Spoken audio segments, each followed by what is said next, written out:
Anything more?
That one.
Good afternoon, everyone. Let's go ahead and get started. I want to call to order the 11th of August Pprta meeting today. And with that, first order business to establish a quorum. And Jess, I understand we have a quorum. Sure thing. We can confirm quorum. I will name off everybody that I see online and in the room for board members, and let me know at the end if I've missed you so we can record it in the attendance.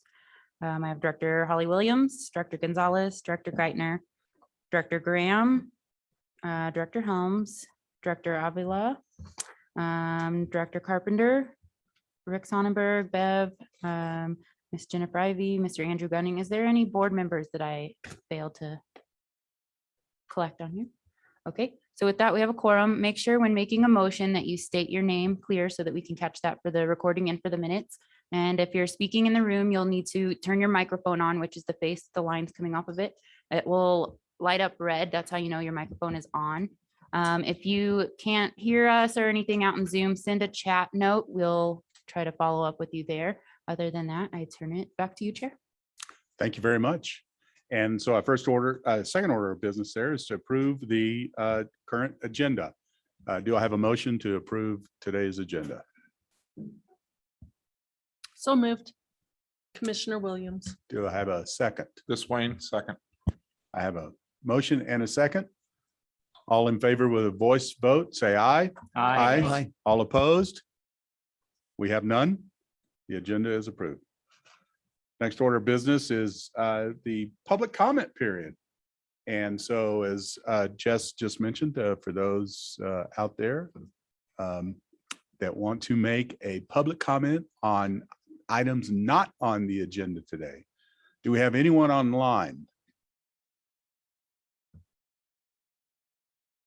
Do you see anybody, Jess, that, no? Anybody in the audience today that is with us out there? Going once, going twice. All right, no public comment. Moving to item 4, approval of the minutes for our July 14th meeting. First, we'll have a discussion if we need to, but I call for a motion to approve the minutes of the 14th July meeting. So moved, Lojinos. I have, John Graham, Manitou. okay, I have a motion and a second. Any discussion on the minutes? There are none. Again, voice vote. All in favor? Aye. Aye. All opposed? We have none. Item 4, the minutes have been approved. Item number 5, Citizens Advisory Committee Monthly Report, Jim. Welcome, Jim. Good afternoon, Mr. Chair, members of the board. Jim Godfrey, Chair of the CAC. We had our meeting last week on the 11th. The Colorado Springs has submitted 5 contracts, of which we had good discussion, and we recommend approval for the city's 5 contracts. Paso County came forward with 1, same thing. We had a good discussion on that, and we recommend approval of that. The city of Manitou brought forth a contract, the same. We recommend approval to you on the city of Manitou Springs contract.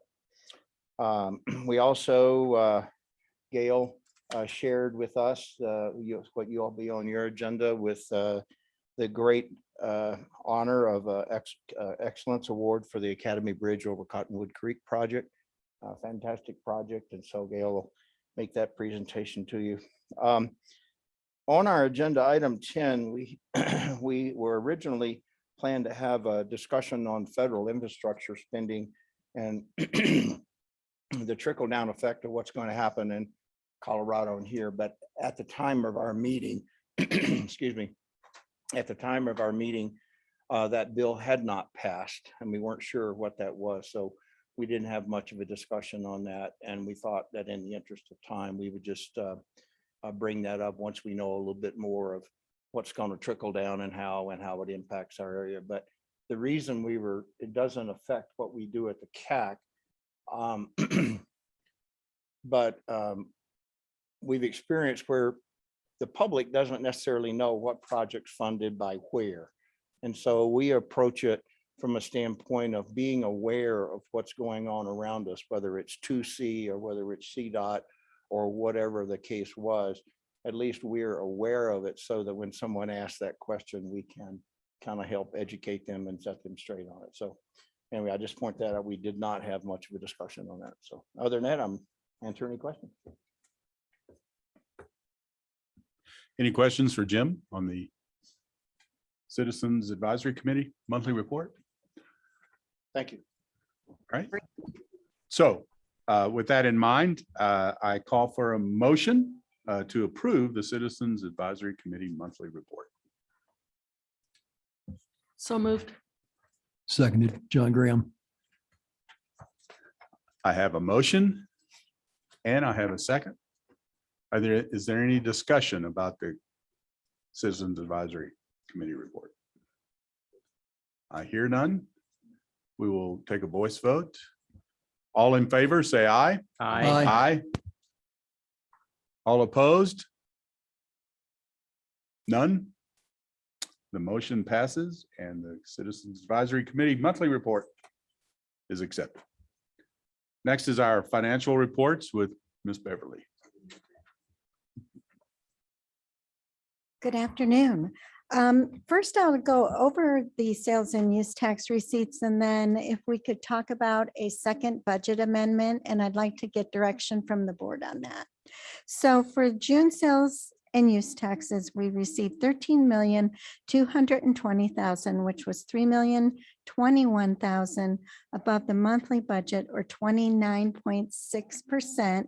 And so far this year, we are above the amended budget by 14,681,000, which is just really very high. And then compared to last June actual, we were ahead of the month by 2,366,000 or 21.8%. Now, are there any questions on the financial reports before I talk about a second budget amendment? Not seeing any then. Well, we are so far ahead of the amended budget, almost 14.7 million. So I would recommend that we increase the budget again and have a shortened period like we did the last time, where we do the budget amendment next month here at the CAC and the board. But I was thinking that $22 million made sense to add to the sales and use tax figures. And I just would like to get direction from this board. Yes, Ms. Director Swain, Williams. if you can just say why the 22 million is what the recommendation is. So it's almost 15 million right now. And we've been having, like, this month it was 3 million over, the month before more than 2 million over, then 3 million in March. And that was the amended budget. So I think that this year it will keep going very well with all the incentives in the economy right now. Next year, we can't really think that it would continue doing that possibly. So I'm not saying drop it well down next year. We can talk about that in a month, which will be on the agenda next month. But for now, I think that 22 million would be good. First, we started out 20, Rick and I were talking about this, and then it could easily be 24 or more million. So, but if you feel more safe or confident with 20 million, that's fine too, or something along those lines. I support going forward with 22. Okay. I heard comments from Director Williams that going forward with 22 million. Other discussion before we bring a and we do have to bring a motion and vote. So accept that. I'm asking for direction because it wasn't on the agenda like that. Yes. And you can either have a motion or you could just approve it next month during the budget amendment. Well, we have to have a hearing on the budget amendment anyways, so I think that's where the formal approval would be. But I think it makes sense for you to come forward with that. for the Okay. hearing. So instead of voting, so what I'm hearing is we would rather put that forward on next month's agenda to actually have a public comment and then voting. So that's what we would do. Thank you. How about that, Beth? That is great. Thank Okay. you. So I'll second Director Williams's motion. No, or instruction. Okay. Good deal. I appreciate that. So then the next item is the revision to board policy number 4. At the beginning of the RTA in 2015, the RTA staff produces the checks after the member governments give us the backup and approvals for those checks. Then the board chair and vice chair approve the checks. And what they have been doing for quite a number of years is approving all the checks, and we stamp all the ones under 50,000. And then Rick would bring the checks around to the chair and vice chair for their authentic signatures. What we would like to recommend is that the chair and vice chair still approve all the checks, all of them, but we may use their stamp signatures instead of taking them around to them, because it adds a few days and sometimes they're not available. But we asked the chair and vice chair if they thought that they would approve that, and they did. But it really is up to the entire board. Discussion on that to include those who are on Teams out there in Zoom land. Yes, Director Williams. I'm not opposed to increasing the amount.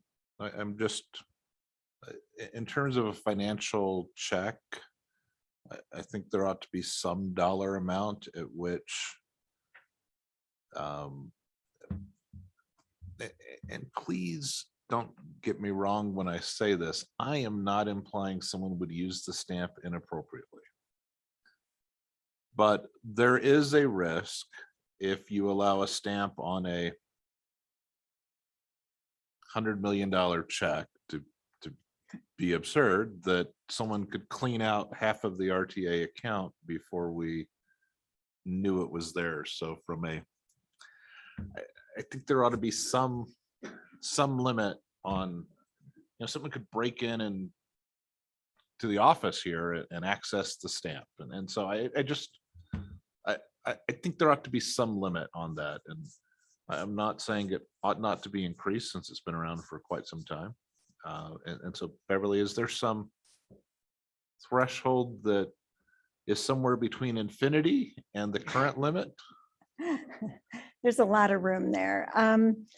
I would say, I know it sounds like a lot, 500,000, but most of our checks are big.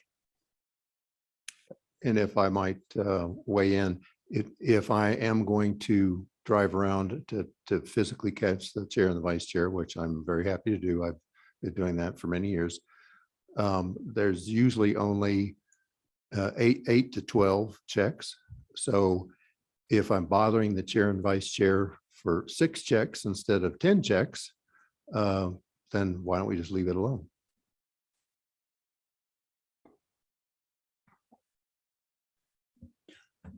I'm happy with leaving it alone as is right now.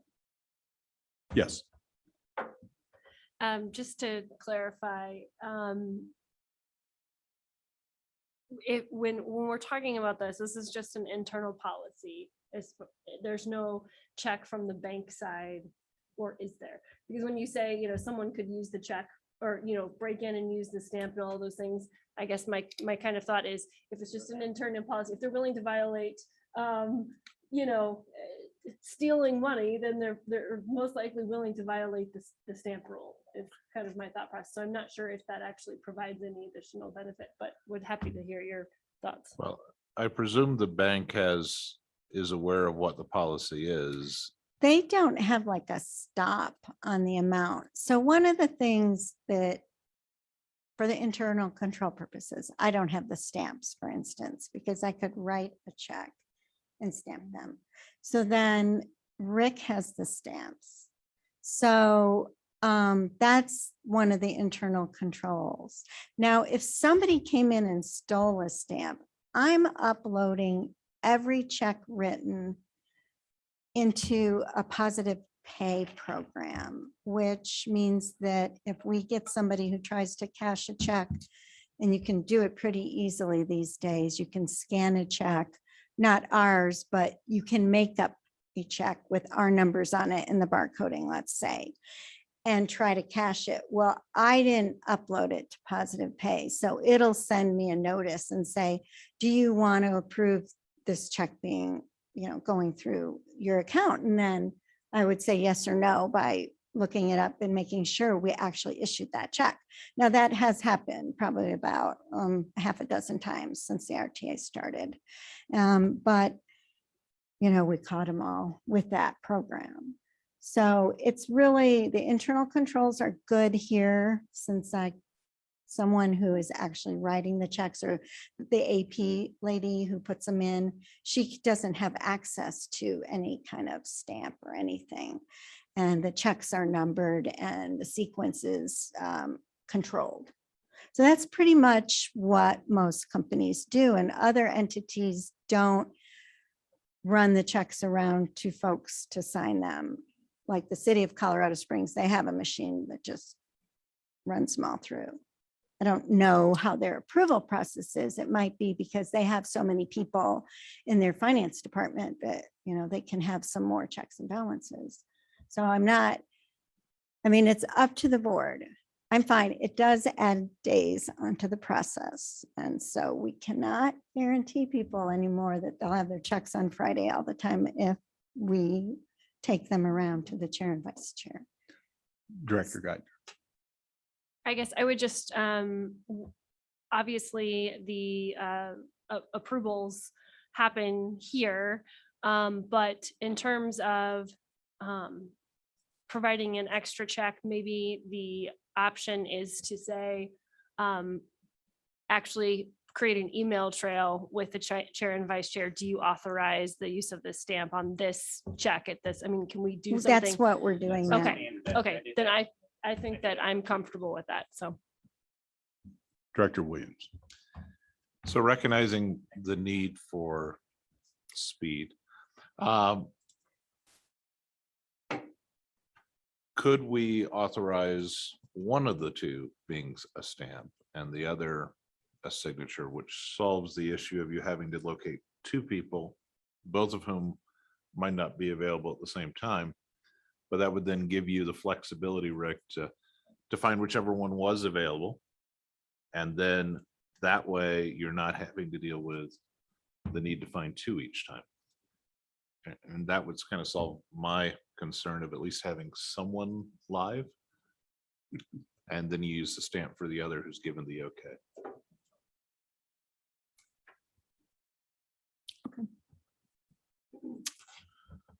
All right, any comments out there in Teams world out there? I don't see any hands. Jess, do you see anybody raising their hand? Anyone else on the board? Yes, Rick. Just a procedural question.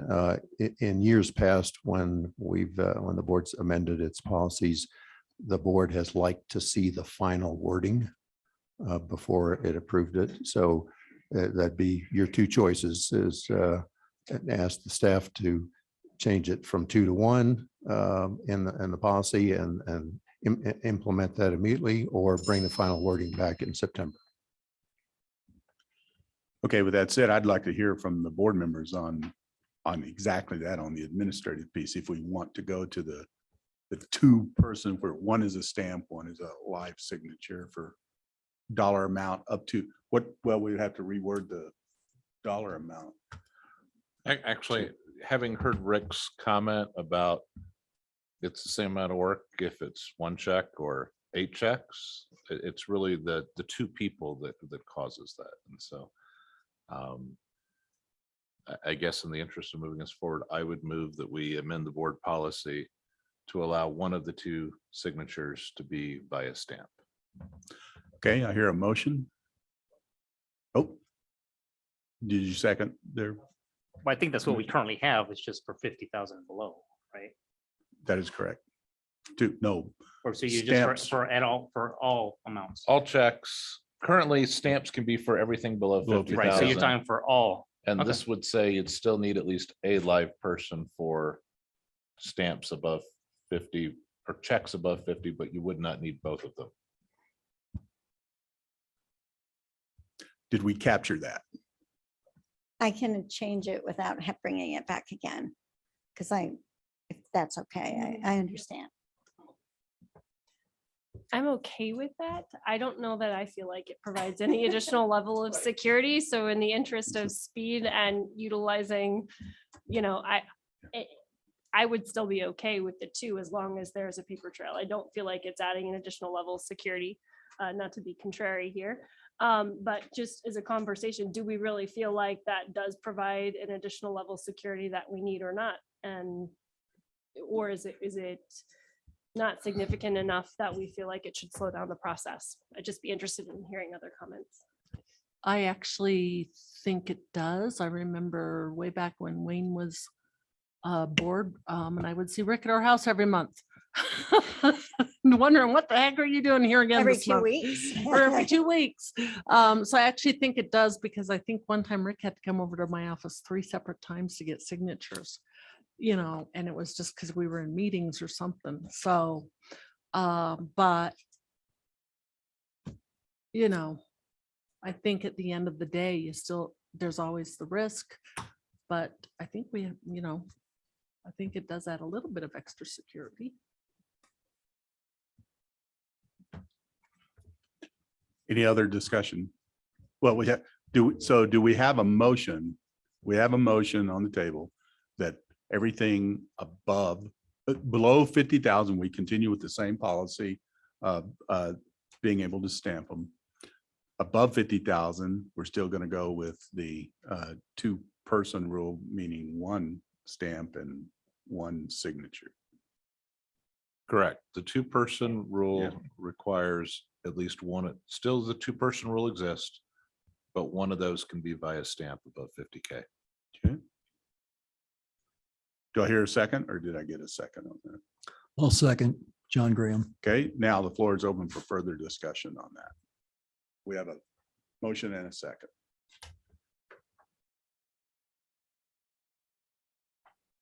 All right, any discussion from Teams Land? I don't see any hands raised there. With that said, we'll bring it to a voice vote. All in favor of the motion that was made, and I won't repeat it. All in favor, say aye. Aye. All opposed, say no. I hear none. Therefore, the motion passes as amended. Okay, then my next item is I sent out an RFP for a external auditor. Kyle Logan has done it for quite a few years. He was with the prior company. At one point, one of the board members was in favor of changing auditors every so many years. So I sent out an RFP, and I have a little audit matrix here. Let's see if it comes up. With the responses from the RFP. And Logan and Associates, Kyle Logan and his firm, they are still the best price. They've passed all the other requirements. Then we go along, and some of the other firms didn't respond to some of the questions. Some of the prices are quite a bit higher. And then Hinkle and Company, it was the next most responsive and the next most reasonably priced. So they were fully responsive and the next most reasonably priced. So I would like a recommendation from the board for our external auditor for the next 5 years with a 3-year addition if it's going well. Okay. Do we want to discuss this a little bit before or do you want to make a motion, a broad motion? We have some things I think we want to discuss about I'll throw it out there first. In our discussions, I think we should keep who we have for a period of time. It's my understanding they've done a really good job of what do we have, 10 years? So they've done a really, really good job, and we've seen no indication of any issues whatsoever from the audit. So that's my initial going out there, that when we make if there's a motion made to keep our current auditor. The vice chair, I think, has some comments. Yeah, on that too. I actually would agree with that. I know that there is, and maybe this is coming from the county finance person, that every so often you should change auditors. But I think in this instance that doesn't need to happen.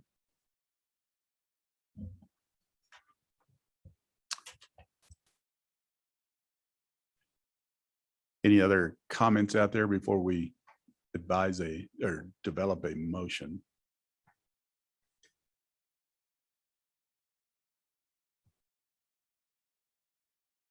I'm not hearing anything and I don't see any hands. Jess, I don't see anything out there, so no. So Yes, How long, yes. if we were to go with a different company or this same company, how long would the contract be? 5 years with a 3-year extension option. Okay. All right, thanks.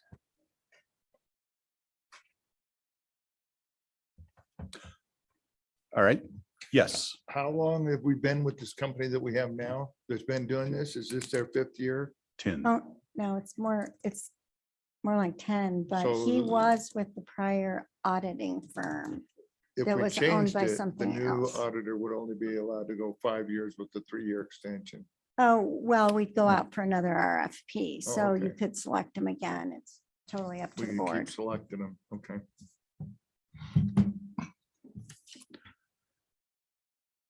So when we make the motion here, can the chair make a motion? Well, I think on this one, I didn't fill in the last one. I should make a motion, but I am fine moving that we continue with Logan and Associates for years 21 through 2025 with the possibility of a 3-year extension to be discussed in 2025. I have a motion. Do I see a second? I'll second John Graham. Thank you, Mayor. And so we have a motion and a second. Now we are open for full discussion on this issue with any potential amendments.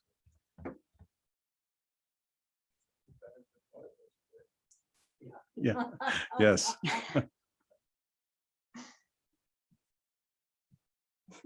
Okay, thank you. Oh, did you vote yet? No, we haven't. Oh. I was leaving the floor open for any discussion. I don't hear any additional discussion. So we will bring it to a vote, a voice vote. And we'll be voting for to retain, as the motion was, to retain our current auditors and for the time period that was set. So all those in favor say aye. Aye. All opposed? I hear none. The motion has succeeded and passed. Thank you. Thank you, Bev. Sorry, it is just still after lunch, so, maybe we're not quite talkative yet. That's all right. I like it that way. Okay, that takes us through 6C.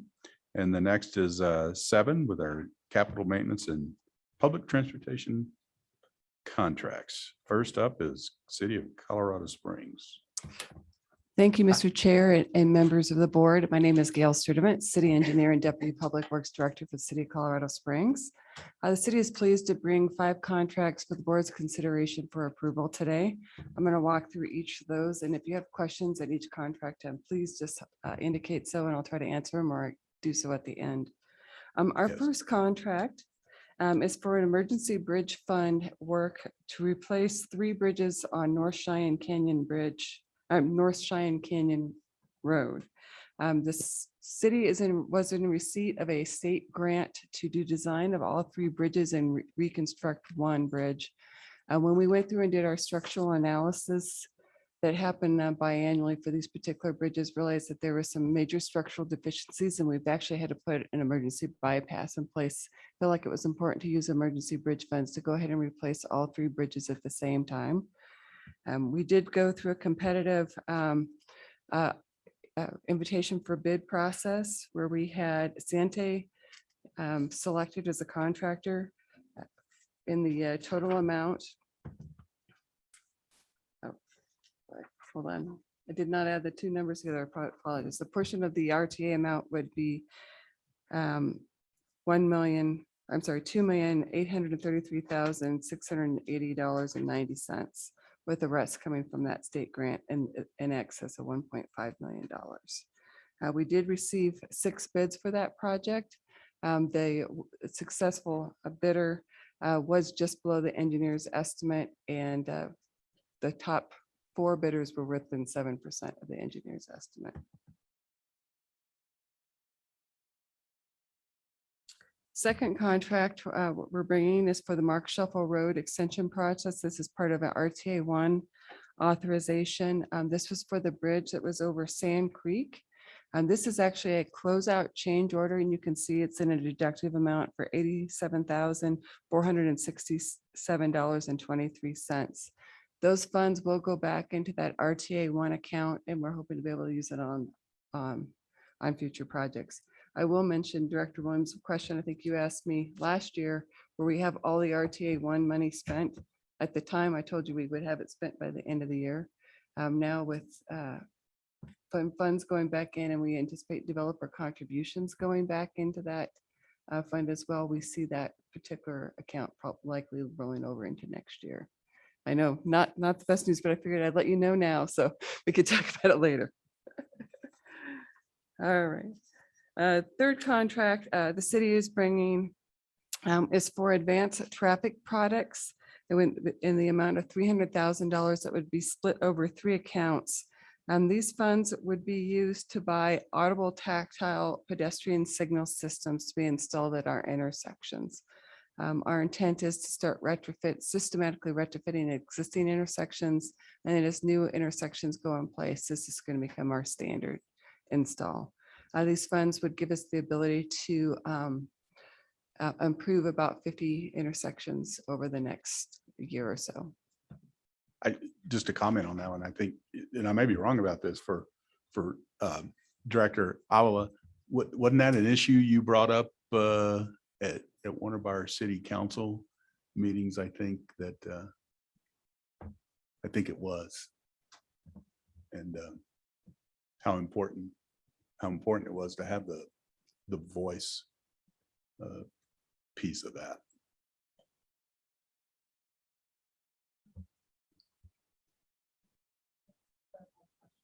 Oh, no, yeah, I was just commenting on with the contract that we're doing there with the audible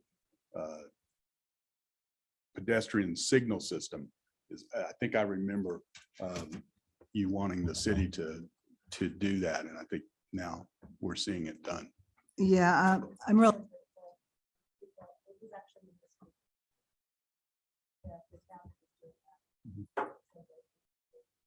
Am I on?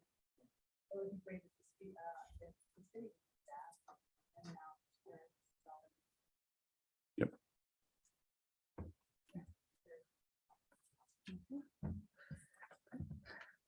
Mr. Chair, I want to move on to fourth contract. It's for the Southwest Downtown Pedestrian Bridge. It's being funded partially out of the Pikes Peak Greenway Trail Improvement Project. This is a project that this change order is in the amount of $91,525.50 for Kiewit Construction. So you recall last month I brought a deductive change order and mentioned that we were going to have an additive one. This is an additive one to cover 3 things primarily. Restoration work on America the Beautiful Park that was disturbed during construction, to provide additional painting on the bridge, and to do some handrail modifications on there as well. Okay. Just so you're aware, on the table provided in there, it shows the breakdown of the funds and what portion of that is applied for PPRTA, and then the other funding sources associated with that work. Cumulatively, for all that was authorized for PPRTA for application towards that project that more globally, which was 4.65 million, this change order would bring us in with about 10,000 of that overall total, but we'll still be below it. Yep, it does. It's a good break. Try to anticipate them as much as I can. And then our last contract we want to bring is a change order 8 for the Black Forest Road widening. So if you recall last month, I brought change order 7, which was a 50-50 split between PPRTA funding and the city stormwater enterprise. At the time, that amount was $125,005. We went back after when we were in the final stages of approving that change order, and we were actually able to negotiate and change that scope to reduce that total cost to $86,000, again with a 50-50 split.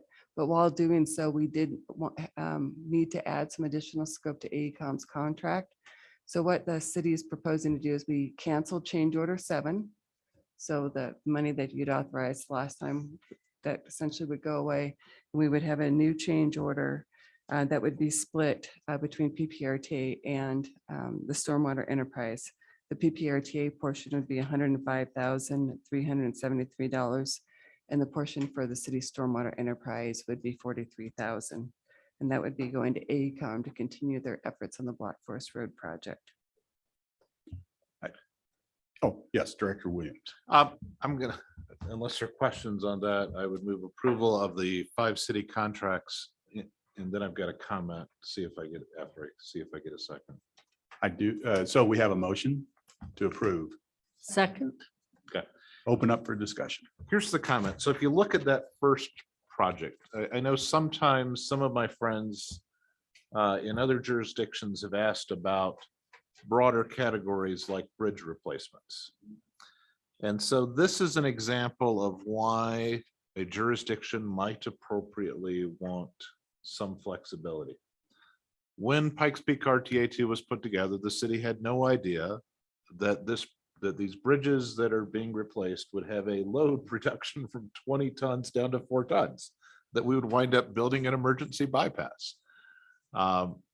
And so I certainly don't advocate that every capital project be vague, but it is certainly appropriate to have some, so that when you have an emergency arise where a bridge is failing, and particularly where you can get state grants to cover part of it, that it does make sense to have some of those. And I'm not saying every jurisdiction has to have them, but it certainly provides evidence of exactly the type of example as to why the city does have some flexible programs to say, hey, an emergency has arisen.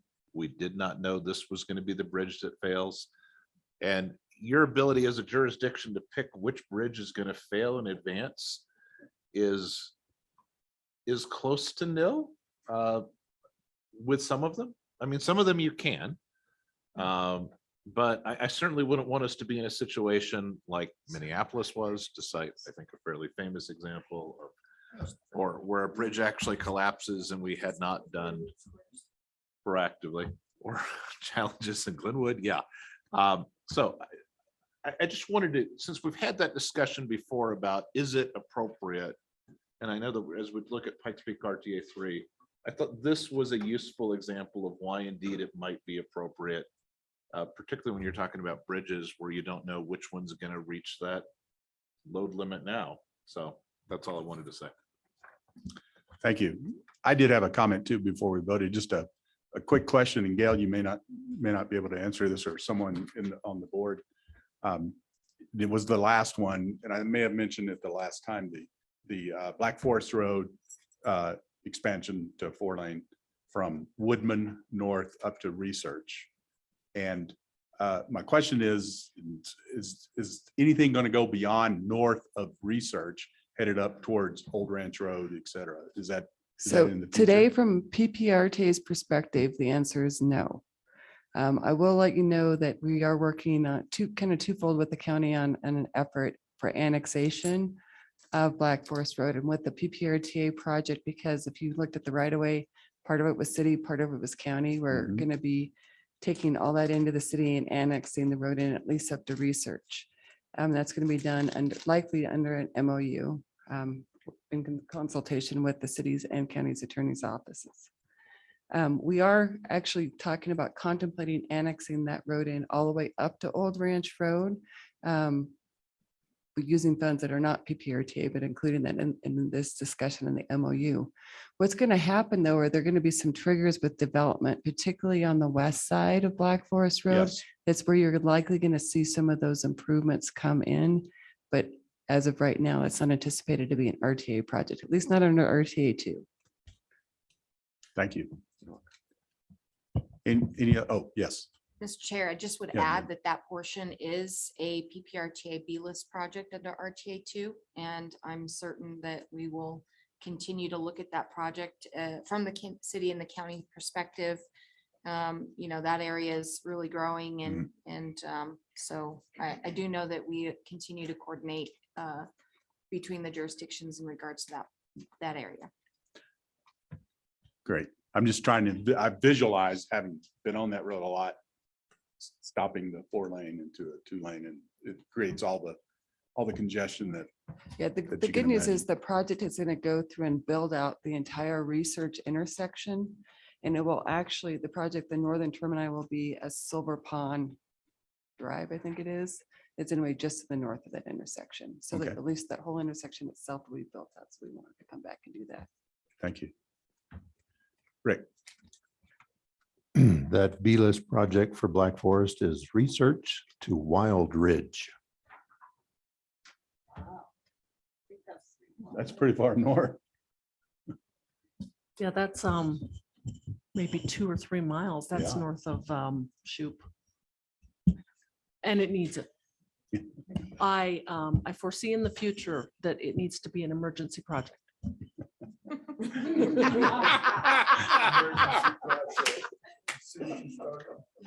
Okay, I'm glad I started that discussion. So we've had a motion, we've had a second, and we've had discussion. Okay, now we'll take the voice vote. All in favor, say aye. Aye. Aye. All approve? All all against? Say no? No, there are none. The Colorado, I think, okay, where are we at here? The Colorado Springs piece has been approved. All right, next up. El Paso County. Good afternoon, Mr. Chair, Board of Directors, Jennifer Irvin, Yes. County Engineer. We have one item for your consideration today. It is a contract amendment with Alfred Benish and Company.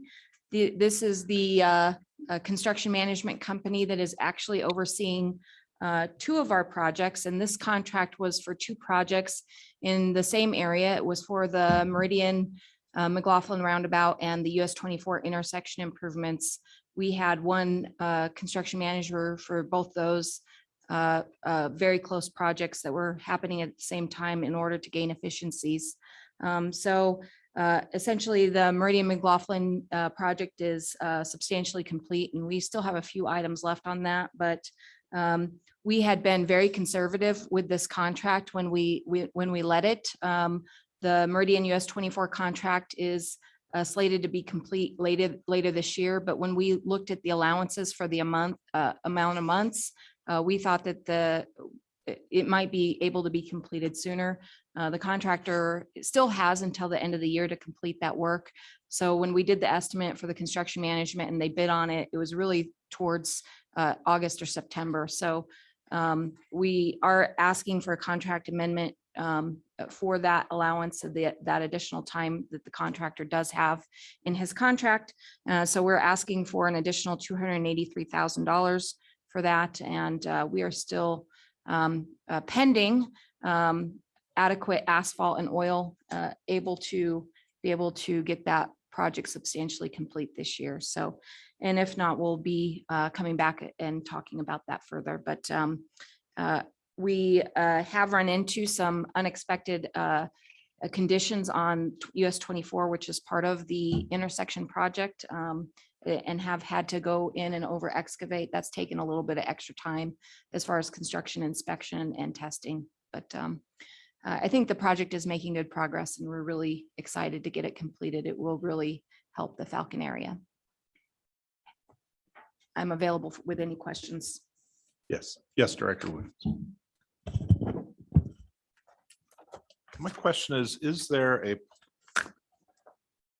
since we were just talking about an intersection and what takes place on the other side, is it contemplated that eventually there will be an extension of Meridian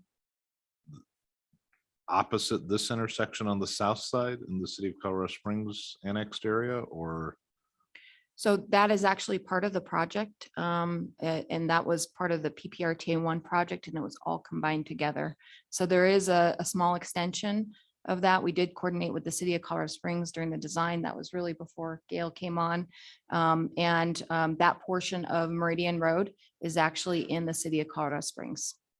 Okay, and is that being built now as well? Okay, just because the map we were provided just shows cross hatching there as opposed to a continuation of the road. So that's why Mhm.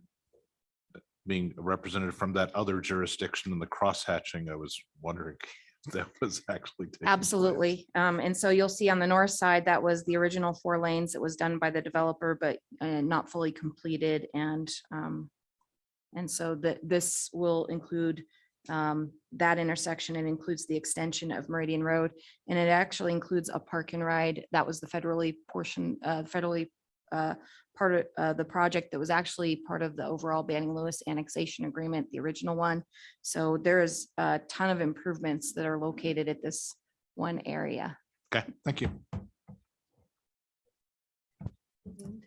Just a quick comment. I really appreciate, Jennifer, your comments about the huge improvement. There is a lot going on in that intersection, and I happen to drive it every day. And so the construction, of course, we hope it gets wrapped up soon, but it is a tremendous improvement in that area and moving traffic through there and onto 24.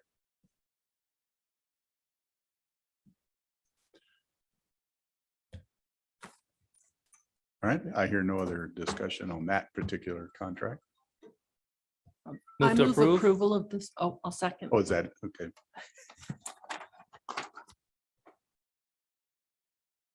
I Did we have second. Yeah, I second. second? So we've had a motion to approve and we've had the second. Further discussion for El Paso County? If not, all in favor with your voice vote, say aye. Aye. All opposed? None. The motion passes for the El Paso County contracts.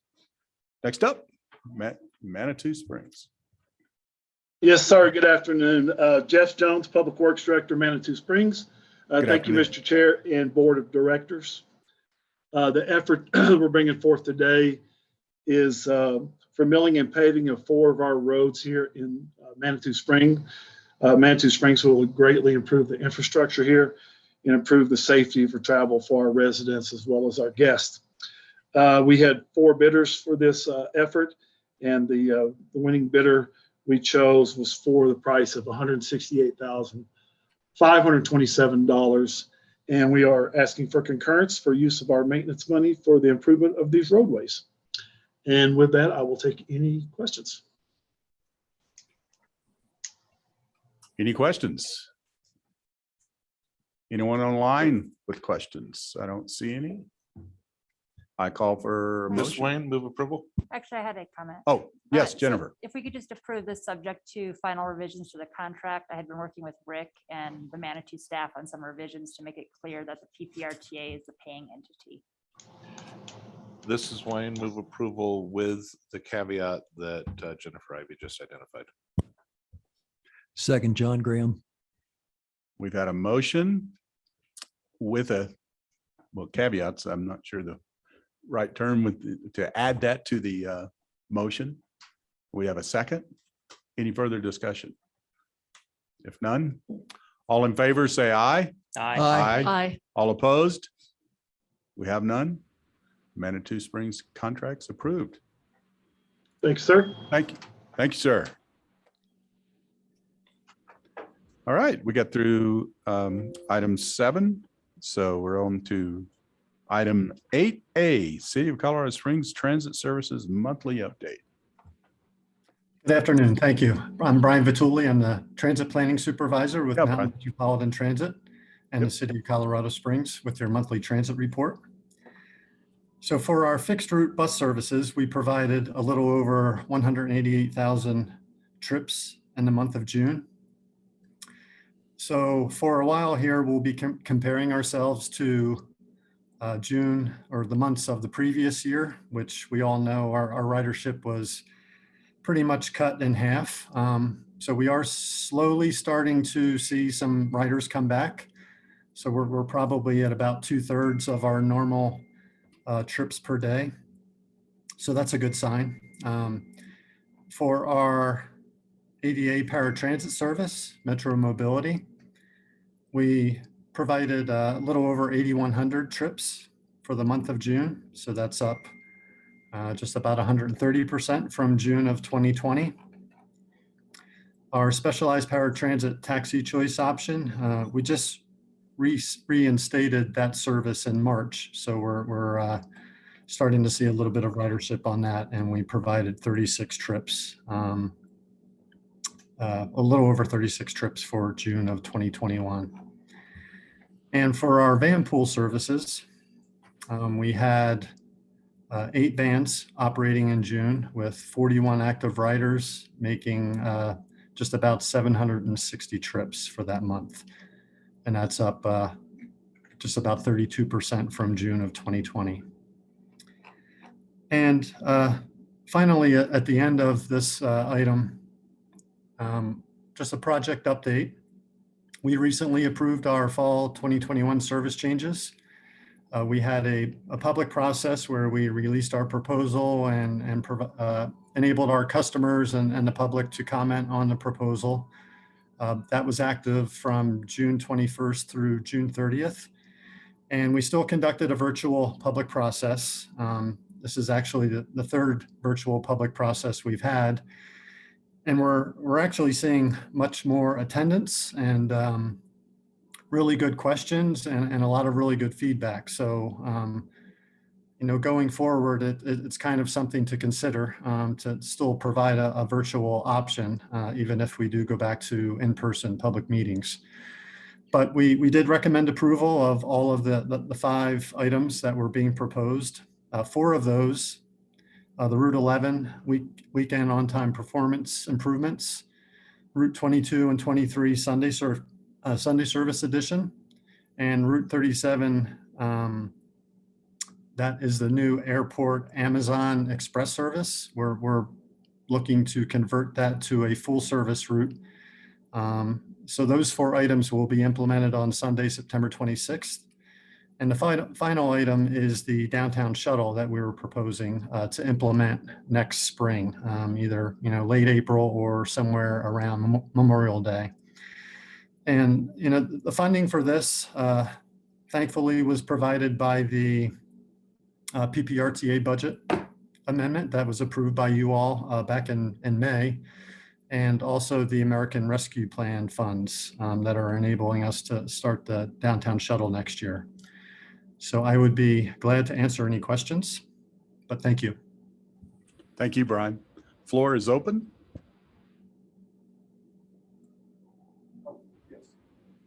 Thank you, Chair. Hi, Brian. Do you have any information on the bus drivers? There was a lack of bus drivers. How are we doing there? Right. That is a problem we're still trying to deal with, and it is just a nationwide issue. We are slowly getting a few more operators back online. Our contractor has a pretty thorough training process, and they also get their CDL as part of that. But there is kind of a fairly high attrition rate. We'll get a class in for training, and a fraction of them make it through to the end. So it is a slow process. Our contractor is really doing a lot of promotional activities, a lot of additional recruitment to try to get operators to come into the door and apply. They have increased their starting salary for the training period. So we're hoping that will pay off, but it is something we're still struggling with, but we're hoping that, we'll have some success in trying to get some more operators on board soon. Thank you. Thank you. Director Gonzalez. Oh, thank you. Hey, I got a question on the downtown shuttle. Is that going to be one of the regular buses, or is it going to look something, like San Francisco's got the trolley looking buses or trolleys? I'm just wondering, for the downtown crowd, like tourism and stuff. Sure. No, that's a very good question. They are going to be, we already have ordered 6 30-foot or 29-foot shuttles. These are similar to the shuttles that operate in Manitou Springs on their shuttle services and also throughout our system. But they will have a kind of a unique brand to them. And, that's something that we will work with our stakeholders on in the coming months to kind of make them have a unique appearance. But for now, they will be diesel 29-foot buses. We are looking to, hopefully with the help of some competitive grants, to transition to electric vehicles in the near future, but they will have a unique look to them.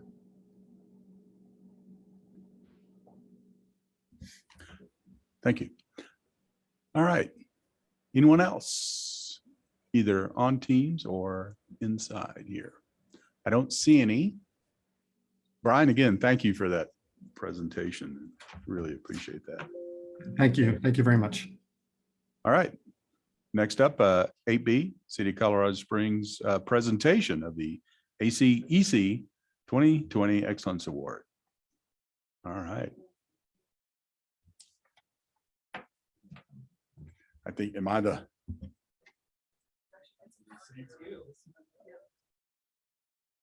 think we're going to have the vice chair. The city, I'm sorry, I'll try to Yeah. speak loudly. But the city, with the help of PPRTA funding, was able to complete Creek with the use of PPRTA A-list funds. With that, our consultant submitted the project for an ACEC award, or its American Council of Engineering Consultants, and we did receive an award for excellence. We did get a copy of the award, and we'd like to present it to the board. Awesome. Yeah. Right there. All right. Cheeseburger. Thank you. Thank you. City for the awesome Well, job they yeah, did. we'll set this right up here for the And, rest and of there is us. a letter here from CPNY, which was the consultant for the project as well. All right. Thank you. Thank you. Excellent.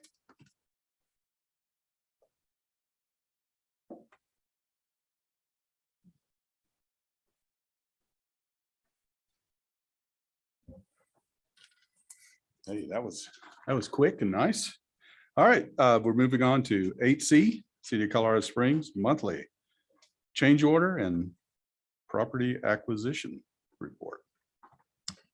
Mr. Chair, this is Gail Certified Yep. City Engineer, Deputy Public Works Director. Information was provided in your packet for information, and we're available if there are questions.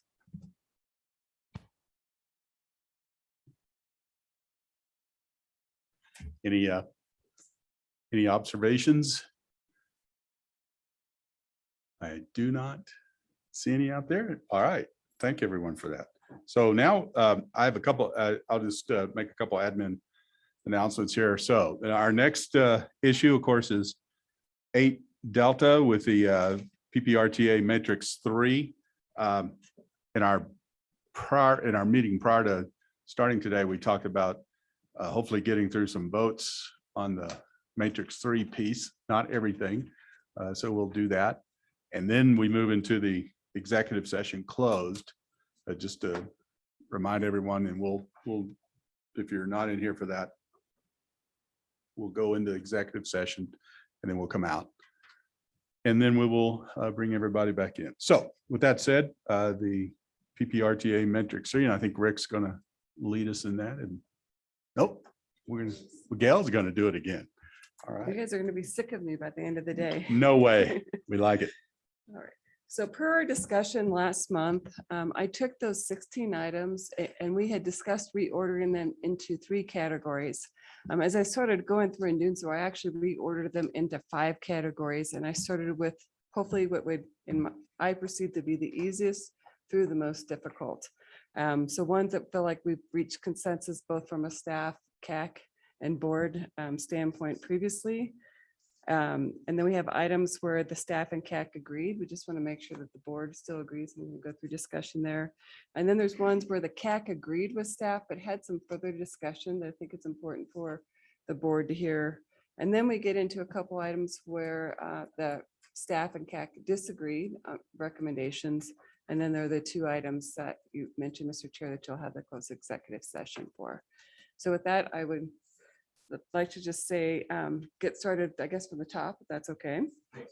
So items completed. So the previous items 7, 11, and 12 are completed, and those are the first 3 items on page 1 of the topics for discussion.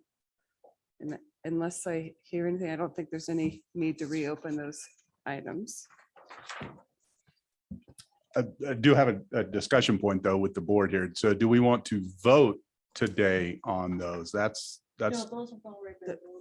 so that's what, yeah, I was asking that earlier. And so it's my understanding those have been voted on a long time ago, is my understanding. On 2 of the items, the board voted, and the 3rd item, I believe, Ms. Ivy answered, and it was closed out. Everybody good with that? Okay. Okay. The next category is the items both that the staff and the CAC agreed upon.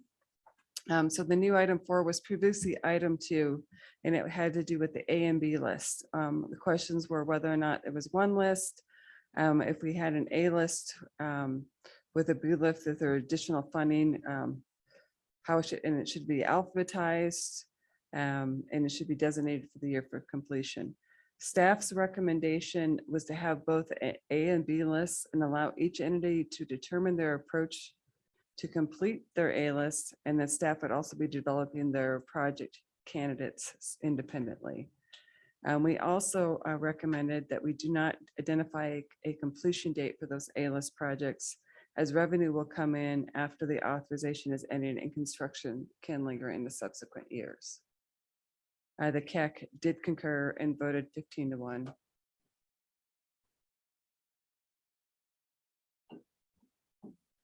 Discussion. Comments? What might speed that up is if you just say, is there any objection? And then Perfect. if there isn't one, then we can go forward. All right. Any objection? I hear none. So item 4 is approved. Perfect. Right? Yep. Okay. All right, moving on to the new item number 5, it was previously 8. This was in consideration of prospective new member entities for PPRTA. And the discussion was that if they were going to consider being part of PPRTA, that they have the elections in November of 2021 or April of 2022, so they could have inclusion on the November 22 ballot for the PPRTA reauthorization. The CAC concurred and voted 13-0 in favor. I'll turn that over to you, Mr. Chair. All right, discussion. Yes, Director Williams. Yeah, I just wanted to update folks. I know we had talked in between the 2 meetings. I did meet with the town of Monument. And the town of Monument has several other issues on the ballot and did not want to put this one on at the present time, but they appreciated the discussion. It is possible they could want to go forward in April. I don't know that they would, because their elections are moving to November. And so I support the recommendation. I would note that if someone did come forward with a compelling case for November of 2022, we could at least listen, but I don't prefer that. So I support the recommendation. I just wouldn't want us to say we would never listen if anyone came forward. Okay, thank you. Any other comments recommended to follow on with what Director Williams just said? So I move to approve, or do we need a motion? I would No. move to, no? Okay. All right. Okay. And I will capture your comment, Director Williams, to make in the minutes for the board's decision. The any next, dissent on that at all? Nope, approved. okay, all right. The previous item number 9 was whether or not we should have some kind of consideration for the Front Range passenger rail on the PPRTA capital list coming forward. Staff did not recommend including anything related to the Front Range passenger rail at this time. Anyway, and a lot has happened since we made that recommendation with the formation of the district. CAT concurred with that, 13-0. I'll turn it over to you, Mr. Chair. Okay, discussion on this one. I see none out there. All right, for the board decision. Any dissent? Recommend approval. No dissent? Approved. Uh, Yes, I'm sorry. I just wanted to say there was some discussion about the railroad Southwest and was it? I always say it wrong. The rail. And we're looking at the 2045 long range plan. And we're putting money aside for that. You were there, right, Holly? I was, yeah. And there was a huge discussion on, putting that money aside for that. So I'm not disputing the way things are going right now, but I think it's important just to put that out there. Thank you. Yes, I think that needs to be said. With that said, any different changes to that? Nope. I hear none. Okay, the board decision is approved. All right, moving on to previous item number 3, to move to B-list, moving a B-list project to the A-list ballot language.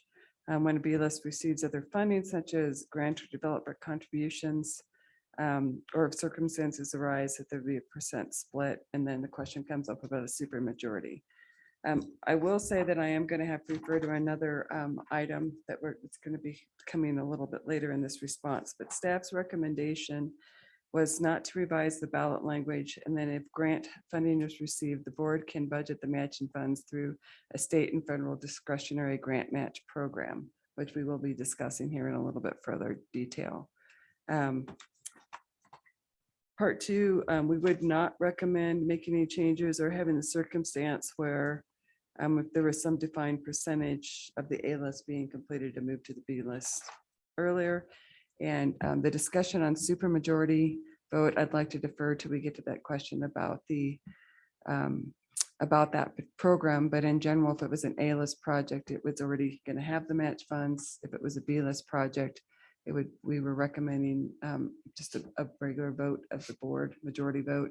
And if it was not on the A or B list, but maybe be approached through a program or something else, that it be done through a supermajority. But we can talk about that in more detail later on.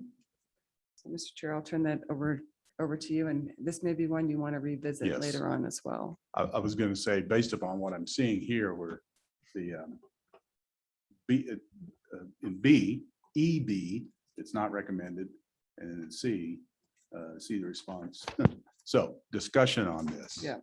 And I think I heard, Gail, that you recommend that we push this one forward to the next.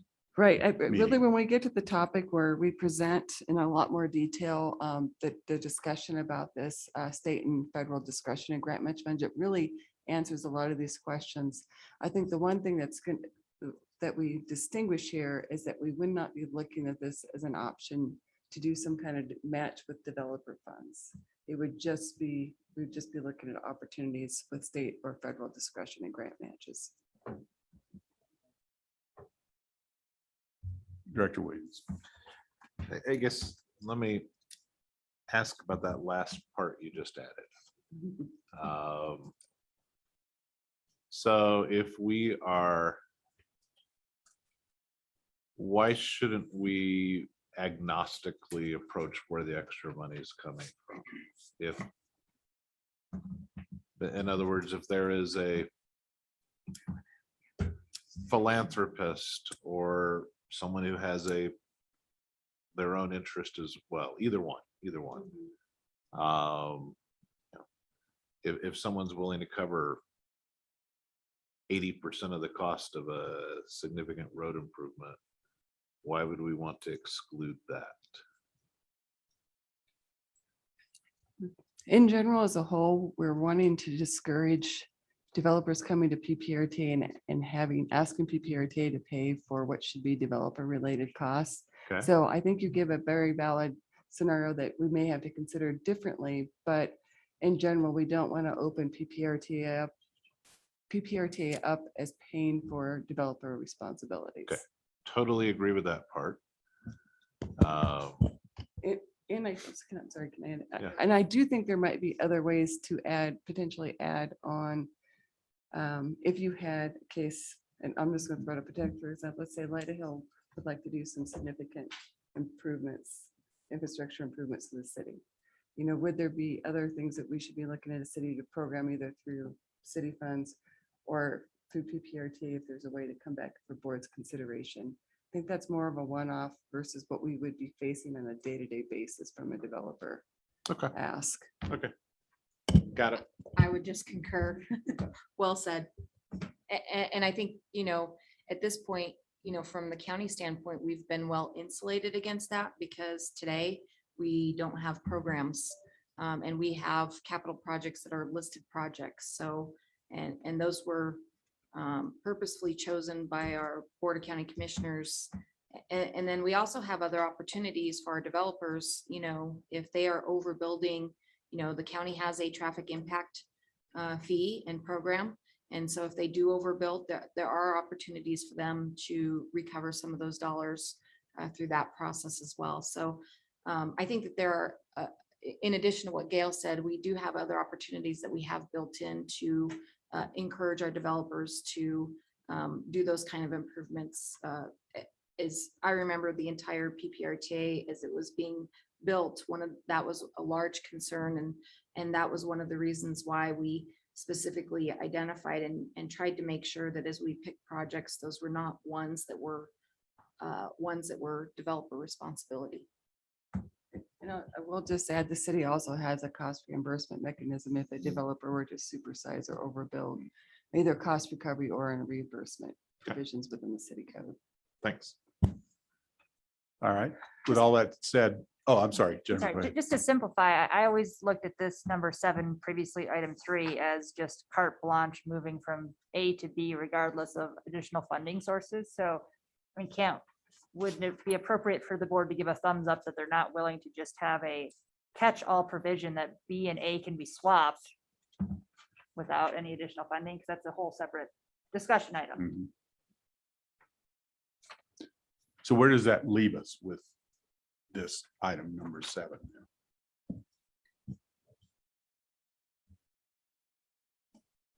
Go ahead, Director Williams.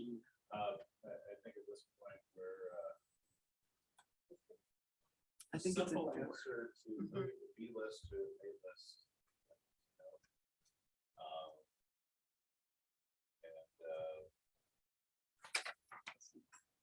Just sort of a to be continued for matching fund projects. Right, that's actually talked about the A list. Right. Okay, so can we make a motion to say that we will not have any items that move from B to A for Pikes Peak, the next version of Pikes Peak RTA? Well, no, just, So I think at this point, are we still deferring it? we're working on a consensus basis. We're not really doing motions. We'll follow up if we can if someone wants to, but I think until we get to the rest of the discussion, it would not be right for a full motion. And if I can, Mr. Chair, add, we are going to specifically discuss whether or not you can move from an A or B list, item 13 on this list. And that's the one where staff provided a recommendation, but CAC had a different opinion. And we do have, all right, Jim? I'll withhold when we get to the other discussion. Okay. It was more aligned with Mr. Williams. Okay, back to my question on 7. So we're defer it. Yes, so defer. Any objection? I hear and see none. So 7 is deferred. All right. Item 8. So item number 8, it was previously 5, adding projects without additional elections. It was about whether or not we should add some verbiage into the ballot language so we could add projects going through. And there was a question if it should be on the A or B list. And then if we were to add these projects, whether or not they should have a supermajority. Staff's response to those 3 points are all combined. Revision to the ballot language is not recommended. If a new capital project not on either the A list or B lists are proposed, a new ballot measure must be presented to the electorate.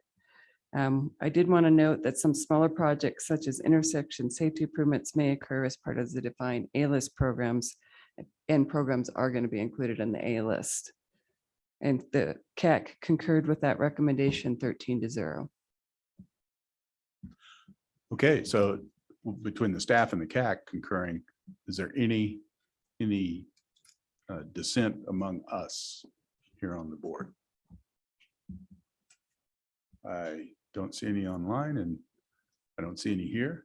So item number 8 is approved.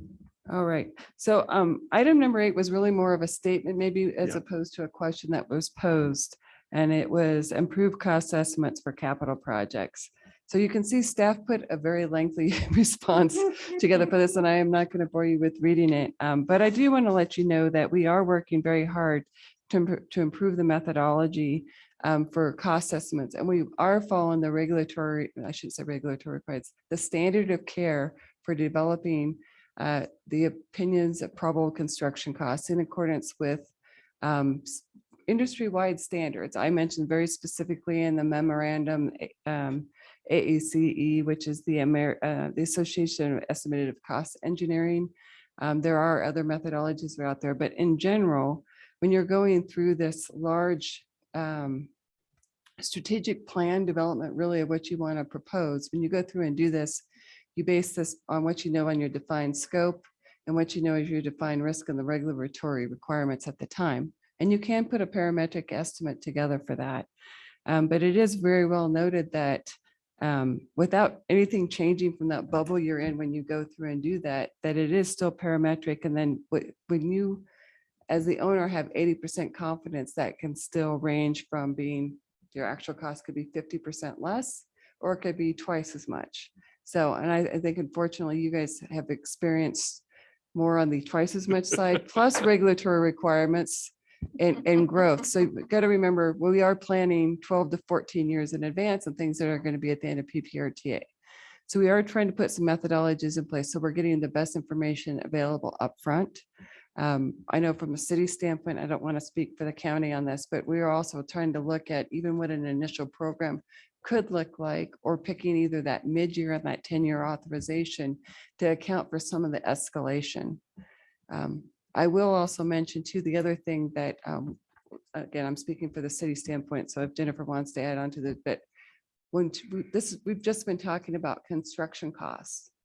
That's only a portion of the cost, the total project cost, because you've got design engineers who's got investigations that need to be done. Sometimes they're environmental consideration, you have construction management, you have materials testing, all that kind of goes in, and right away acquisition, all that goes in and adds on to your project costs. So when I get that construction costs, the city actually has a process that we're going through and adding on what we believe those additional costs are to make it that total project costs.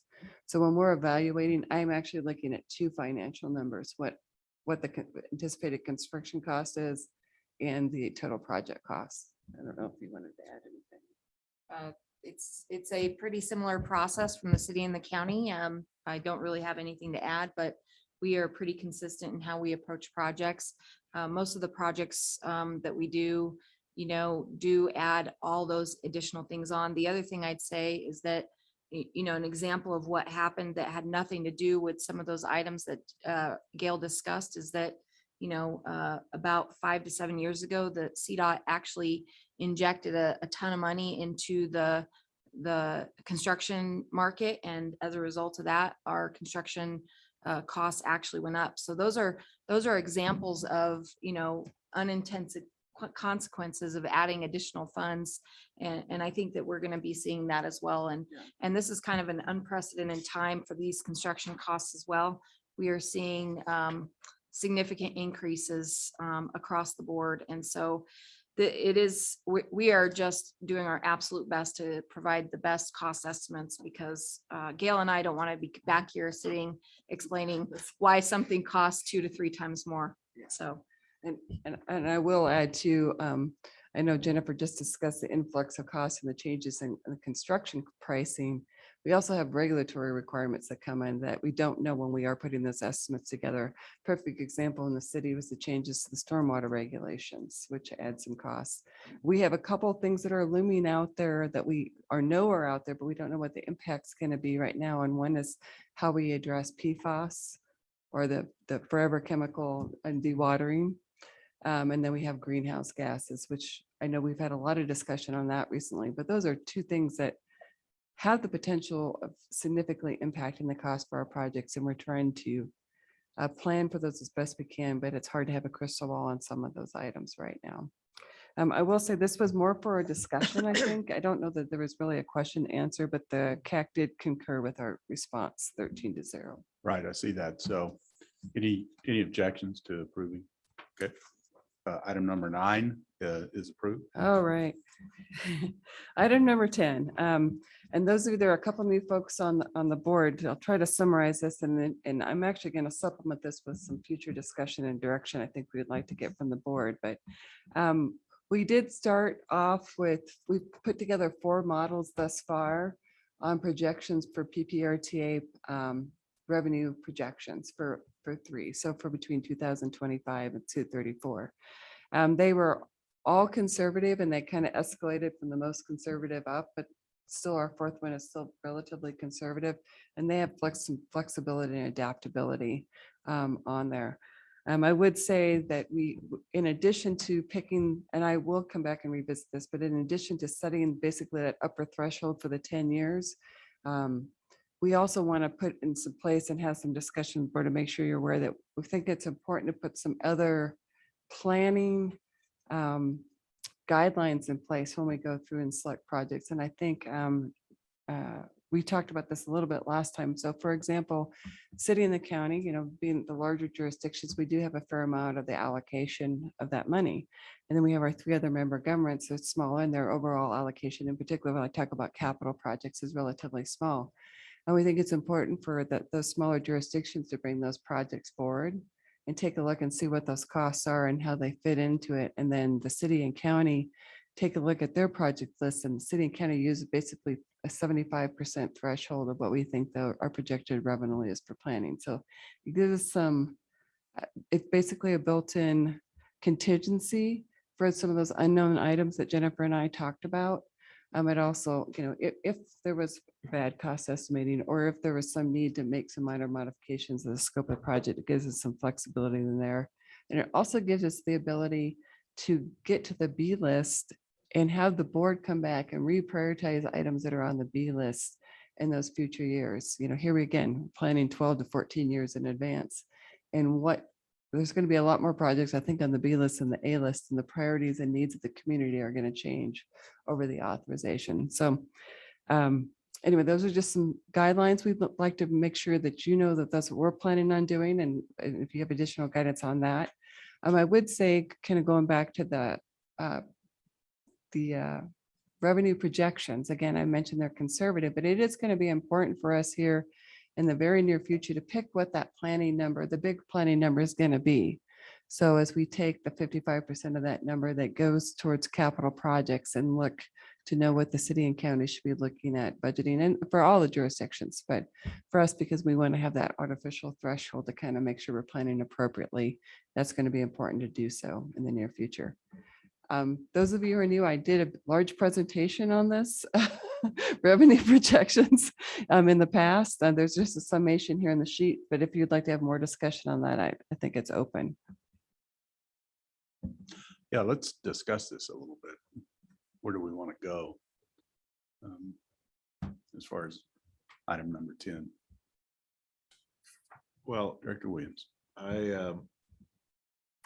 I think deferring the final decision, which is the recommendation, right, makes sense. Okay. It's, I will at least give I think over time this is my general comment now, having said I agree with the recommendation. It would be a significant reversal of past history and practice for this income stream not to grow over time. I mean, we started at estimating when we did our RTA 1, it would be 70 million. I think it was kind of the rough ballpark. We're obviously well in advance of that now. And there is always the possibility that there is a dramatic reversal. Things have happened in the past, but over time, I expect income, both because of prices and because of growth in our region, to increase. The state demographer certainly says we're going to increase. There was a time I was concerned because I thought internet sales might take over much of this and make it so we stopped growing. But that's not there anymore because those are now clearly something that we can recover sales tax on. And we see that in our numbers on a regular basis. So I wouldn't want us to be overly conservative. I wouldn't want us to be on the bleeding edge though. And I think the 1% factor is a pretty conservative when you look at what the state demographer and others say happens in our region. And there will certainly be economics ups and downs, but over time, I anticipate that income still to go up. And so I think I think we ought not to be overly conservative and not presume any growth, but I do think having a little bit of buffer is a just fine thing too. So somewhere in the middle, and I think all these projections are in the middle. And I kind of look at 2019 as the last rational year, and you grow that by 1% per year, and it seems like that's a rational way. But that's just my preliminary thought. I'll wait and see what it looks like in 2022. Director Gonzalez. Thank you. Yeah, I'm willing to defer this until next year when we have a little bit better numbers for next year. But one, totally confusing to the public. I don't think that's a good idea. 3 or 4 make the most sense in terms of having a simple application of dollars, and whether it's 1%, 1.5. Again, I'm willing to defer for next year, but I think the simpler method is better.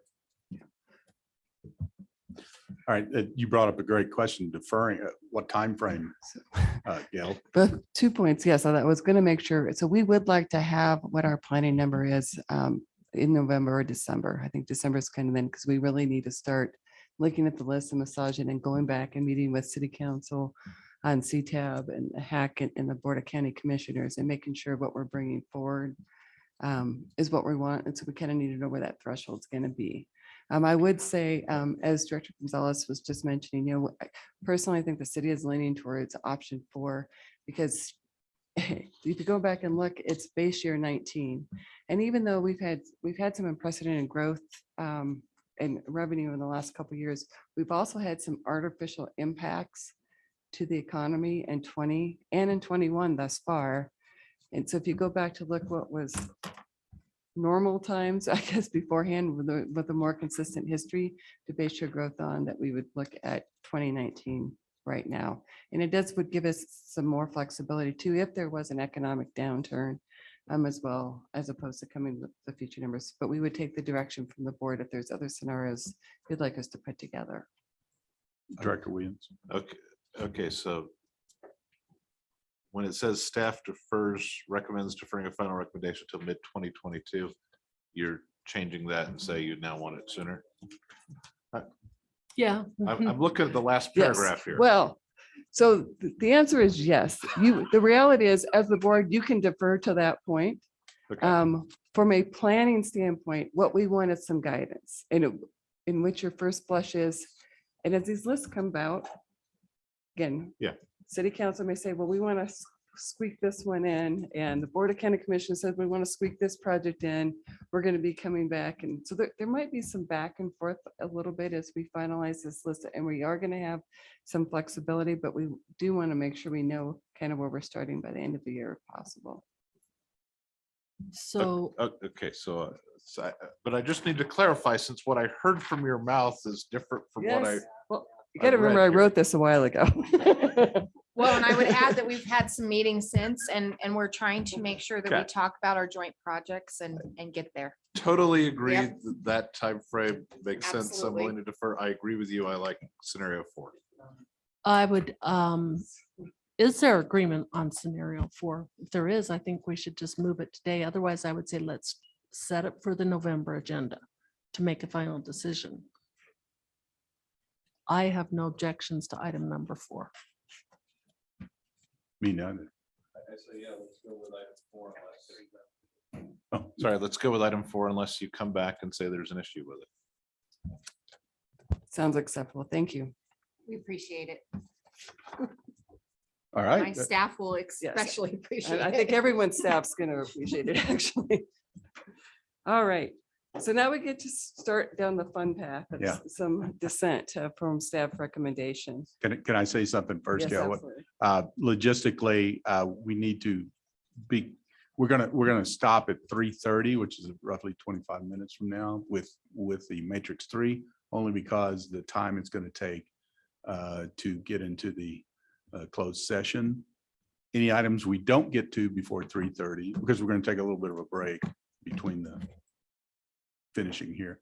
Anyway, I just wanted to throw that out there. So whatever we don't get to today, I think we may get through all of it. We'll see. Yep. All right. I just wanted to throw that out there. Yeah. Go ahead. All right. Item 11. Well, I think this is the big one, this first one anyway, in this area, where the staff and the the CAC ultimately agreed with staff, but they had some discussion and there were some votes that were negative for the recommendation. So in general, this is where we talked about program funds and whether or not we should leave it to each entity to request. Do we give these programs priority with named projects? Should we consider a regional grant match program, or should we consider a regional, federal, and state grant match funding? So I'm going to go through, I'm actually going to read a portion of this because there's a lot of detail in here. So please bear with me. But ultimately, staff recommended that we leave the decision for programs to each member government. Similar to A-list projects, each entity that requests programs would have an initial budget to be come forward to the CAC and the board. And these programs would be allocated annually through the budget cycle. And changes to these budgets would have to be justified just by the requesting entity. I would put in here, say that I don't know that was clear, but the intent would be for that program to be included on the A-list in the ballot, if that is the member government's intent. So the next part on that, capital program should be included in the ballot in alphabetical order with projects. By default, the capital programs and projects are prioritized through the annual budget process. Entities requesting the capital program funds must again be prioritized, demonstrated in a capital improvements program or CIP to complete the A-list projects in addition to their capital programs. And here's the big one where we kind of mix, I think, the intent of the questions for under C and D, but we are recommending the inclusion of a state or federal discretionary grant match fund program on the A-list. This program could be available for all member governments that could be used for local matches for the projects. We consider either a nominal or no initial budgeted funds. The board can approve the budget or a budget amendment to provide these matching funds. We would recommend that you establish a policy for when attaining a state or federal discretionary grant match fund for consideration for applying for grants. And let me just pause there and let you know why that's important. When you apply for the grants, at least on the federal level, because we don't know for sure what the state ones are going to look like yet, you have to have a letter of financial commitment included in the letter saying that you have the local grant match. So for example, the city brought the UPRR bridges over Fontenaro, which is an A-list project. We're trying to leverage that A-list project to get a federal discretionary grant, and Mr. Helms signed that financial commitment letter. A member government would have to come and do that. So there would need to be a board policy going through and doing that. And then we would recommend that those projects that receive these grants, they be considered a child project underneath that grant match program, and therefore it would be incorporated at the A-list. The state or federal discretionary grant match program could be used to fulfill local match requirements for discretionary grants awarded by the state of Colorado, programs that are dependent development, or the federal government. So I just mentioned like that RAISE grant. Or future grant opportunities resulting from a federally declared disaster. This program is not intended to provide a local match for revenue allocations distributed under PPACG. So two things on that, and Jennifer, you may want to hit the second one on that, but the reason why we wanted to put these federally declared disasters, and I'm not trying to pick on our smaller member governments, but let's say there is a federal disaster or a natural disaster. One of the things and there's significant infrastructure damage, one of the things we'd have ability is to get FEMA grants, the federal discretionary grant. However, there's still a lot of burden on that local government for match, and sometimes upwards of 50% if you receive that money. I'm not saying this would be a catch-all, but it would at least provide an opportunity, if in particular there's transportation infrastructure that was damaged, that member government could come to the board and ask for some assistance for the local matching funds. And I think that's something that should at least be left open for consideration by the board for transportation infrastructure. And then Jennifer, if you want to hit the second part about why we wouldn't want to do it through our normal federal allocation. In regards to our normal federal allocation, we do receive funds through PPACG. And what we don't want to do is create a situation where, you know, we have winners and losers.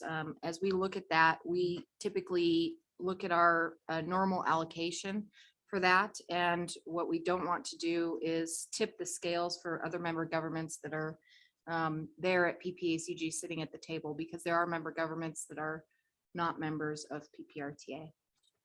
We could really shift the balance of power or influence with those funds, and we really just don't think that's appropriate. And the reality is, with the funding that comes through PPACG and the requirements for the maintenance of effort, it doesn't really make sense to even open that as an opportunity. All right, if the proposed grant project is not on the A list, but included on a B list, then a majority vote is necessary to plan for the matching funds for this program. If the proposed grant project is not on either the A list or B list, then a supermajority vote, however that was defined by the board, would be necessary for the grant match funds. And when the state and federal discretionary grant match program is included on the A list in the ballot, language may be added that eligibility for this program will be set forth in either the establishing IGA or by board resolution to provide transparency for the electorate.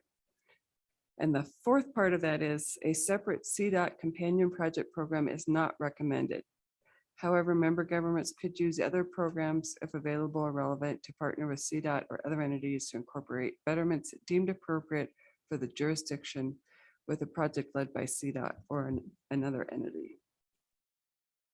So that was a lot to unpack of those 4 points. I will say that the CAC ultimately agreed with all 4 points, but you can see as it's provided that there was some dissent and a couple comments that were included. So for example,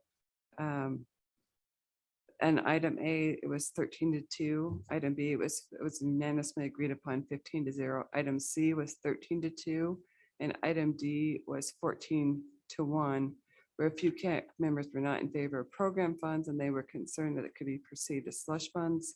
Several CAC members supported program funds and asked that controls either remain in place and that controls be put in place for future new programs. And the program should not detract from funding an A-list project.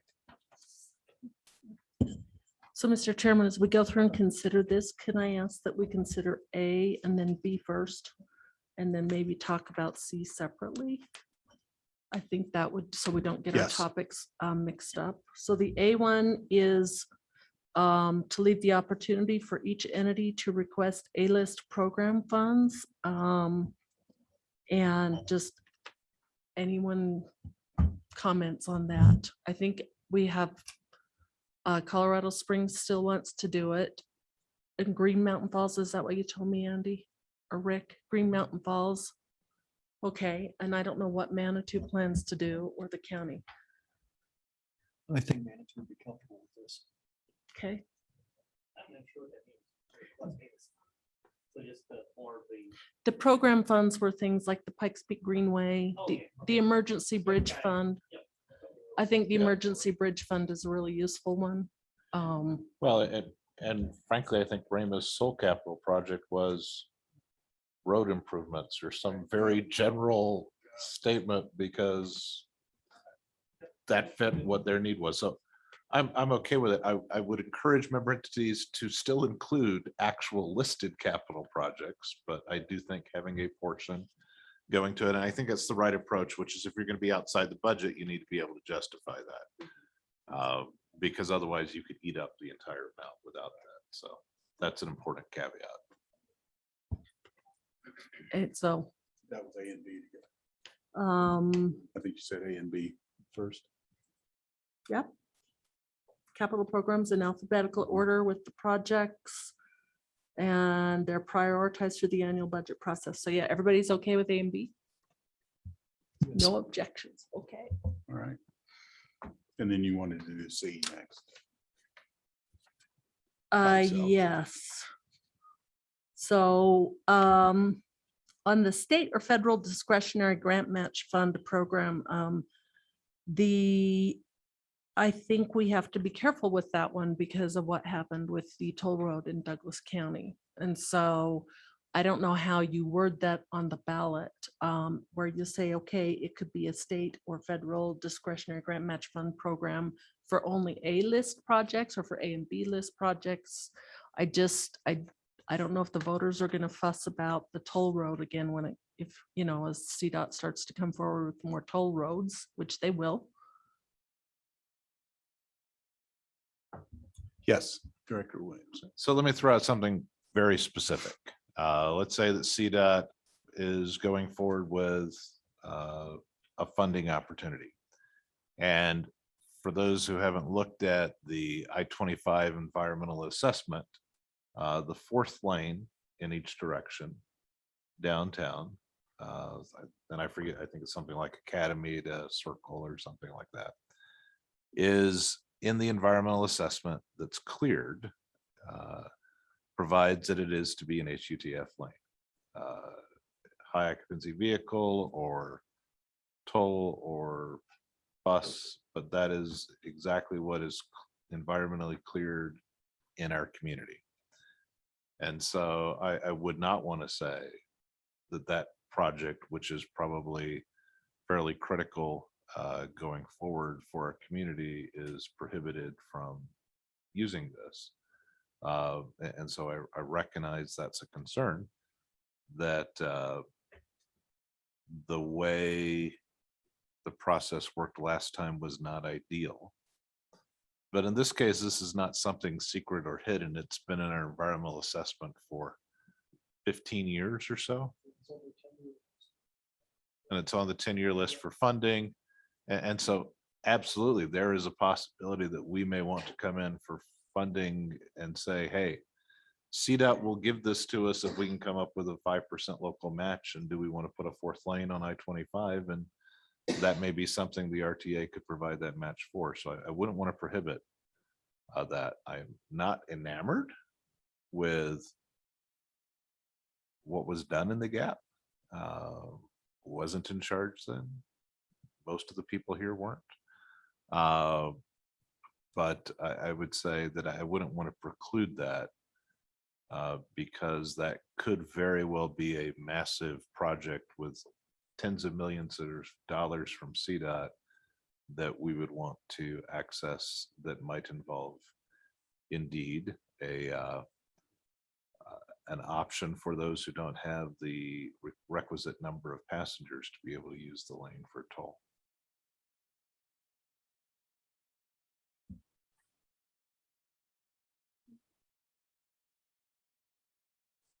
Director Avila, did you have something? Okay. Thank you. Yes, Rick.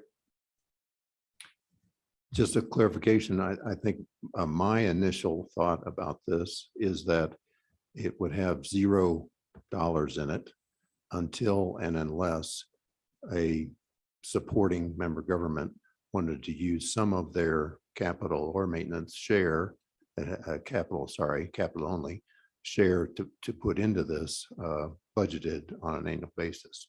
Is there a different scenario than that? No, I think that's correct. And so that is also a limit on the number of things you can do through it because it's still coming out of your share.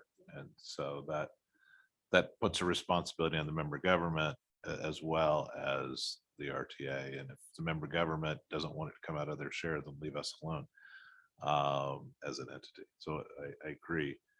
And I agree with that need to put it as some type of supermajority to add that onto the list. But just for context, right, the ballot issue cost the Pikes Peak RTA how much? Several $400,000. So in 2012, it was $400,000. And I do think it makes sense to have this as an option, whether it's an infra grant for military or whether it is a, another project that we can get, whether it's finishing 24 out to Falcon or on the west side or wherever the case may be. I want us to have that flexibility. Or 115. I'm trying to make sure I say something for everybody, or highway 24 west. Yeah. So I guess I'm in agreement with that, with the clarification. It has to come from the member governments. Just a comment, I mean, I'm all for flexibility and I can draft a ballot question that's 15 pages long if needed. I'm just going to reiterate what I reiterated last month, which is there is a concern that if we have something listed on the A list with what's currently $0, I will have to draft in some way that allows us to move past the A list if no money ever gets spent on that item. So every time we add flexibility, in my legal brain, what I hear is more ballot language. And then when I put on my practical hat, a voter hat, I hear this ballot question just got more confusing. So just throwing that out there because I'm the legal wet blanket. So Totally agree. We have full confidence in you. But we can always go back and revisit if what you draft winds up being 8 pages long and we say that's just not workable. But I think for now, we ought to go forward with it. Yeah, for now, I recommend. Yeah, we all recommend that we go forward with that. The next was D.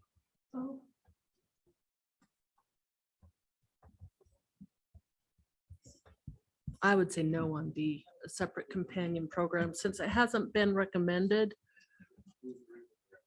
Yeah, we agree with that recommendation because there's too many CDOT programs anymore anyway.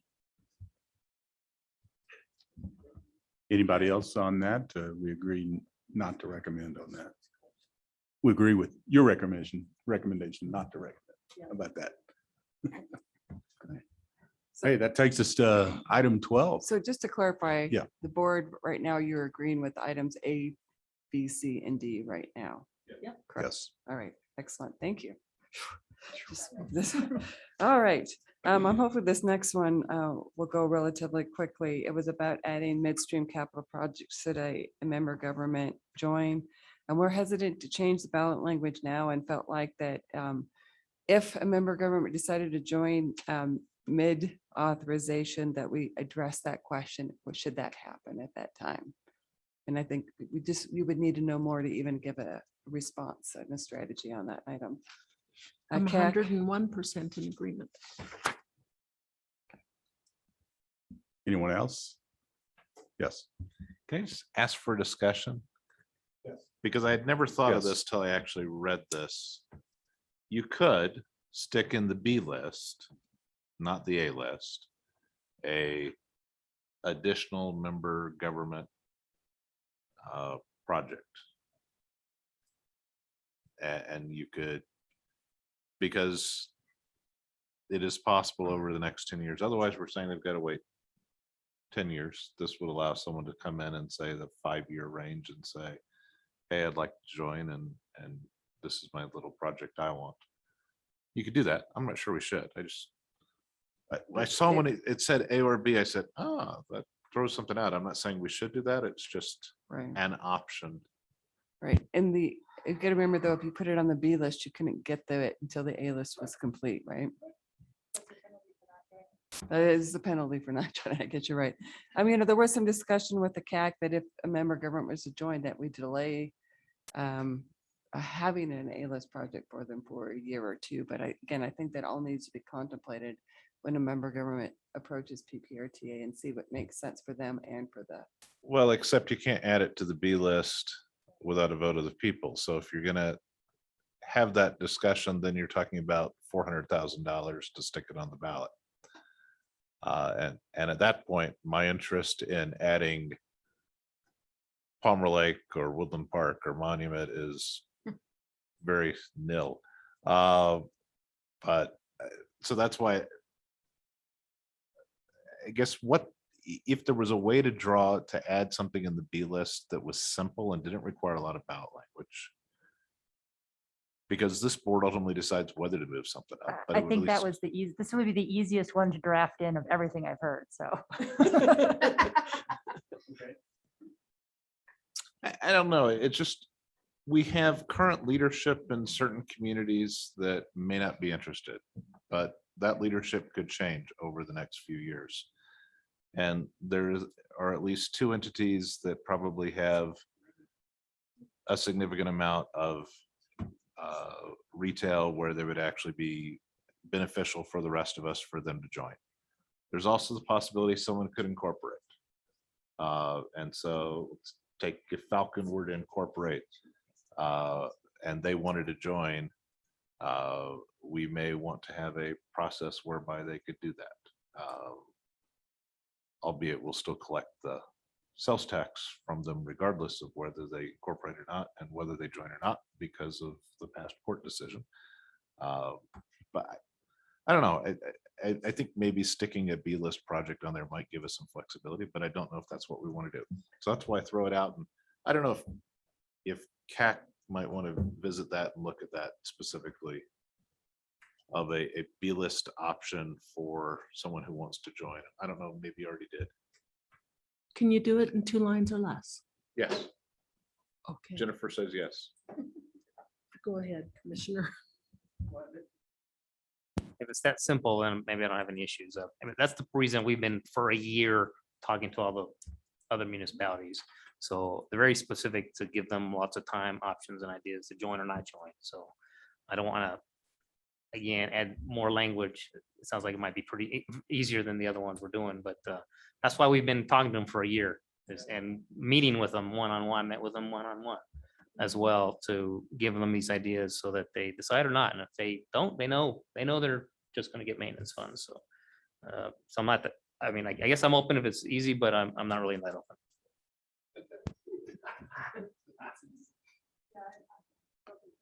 Yeah, the door's half closed. Is that what I'm hearing? Mr. Chair, Yes. just a little clarification. The cost of the ballot in 2012, which had 150 projects listed, a very long ballot, that was 400,000 2012. The 2017 that had about 10 lines of text for adding the gap was 200,000. Off the year 2017, short 10 lines, 200,000, but 2012, 150 or 175 lines, 400,000. And it's not the lines that made the difference. Okay. It is the way the clerk allocates the cost. It is based on the number of voters and the overall cost of the election. So if those two things have been reversed in the year they were in, the RTA renewal would have been less. And the 10 lines would have been the 400,000 because we were joining a more expensive election. And that's just generally how it works. Just to clarify on the midstream joining projects, the establishing IGA as historically drafted has said that parties joining after 1st January 1, 2005, then after 2012, so the January 1st after the renewal election, if you will, were ineligible for capital funds. So I think the member governments would expect, if we were following the same paradigm, that parties joining after January 1, 2022 would be ineligible for PPRTA 3 funds. So while that's not what the establishing IGA says, since we haven't gotten there yet, but just to further clarify that while it would be easy to add a B-list project, it would also be something we'd want to address in the establishing IGA. So that's maybe the more difficult political conversation to have. So just wanted to throw that out there, just to make you all aware that I'm not being too easy on this point.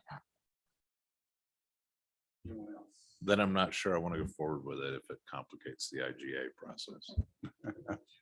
Yeah, I actually would say I'm not so sure I want to go. I've been convinced by Commissioner Gonzalez that maybe monument Palmer Lake and certainly Fountain have had long enough to even discuss joining. Not Palmer Lake yet. Sorry, Andy. I know you're still going there. But they've really been given plenty of heads up that we're doing this. Okay, any other discussion on item 12? So what that does is, I'm looking at the clock. We're also at items the staff and the CAC disagreed upon, 13 forward. What I would like to ask with that, number one, I want to take a break. We've been doing this for 2 hours. Number two, I recommend we stop here, as I mentioned earlier, and carry forward with the discussion in our next September meeting on the additional items. And move after the break, move into the closed session. That's my, so I'm looking for you to tell me, no, let's keep going and stay here till midnight. So. Yeah, so I move that we close this item out, and I'm sure there's a total unanimous for that, and then ask Jennifer to read us the language that we need to go into executive session. Okay, I heard a motion and I heard a second. All in favor? Aye. Aye. All opposed? None? The So only- approved? The only thing I'd add is if you guys could do an updated, just so we've got it already done, if you can share it with us, thanks, and with the CAC. Okay, we're on a 10-minute. We'll make it let's make it a. Yeah, let's move into. Okay.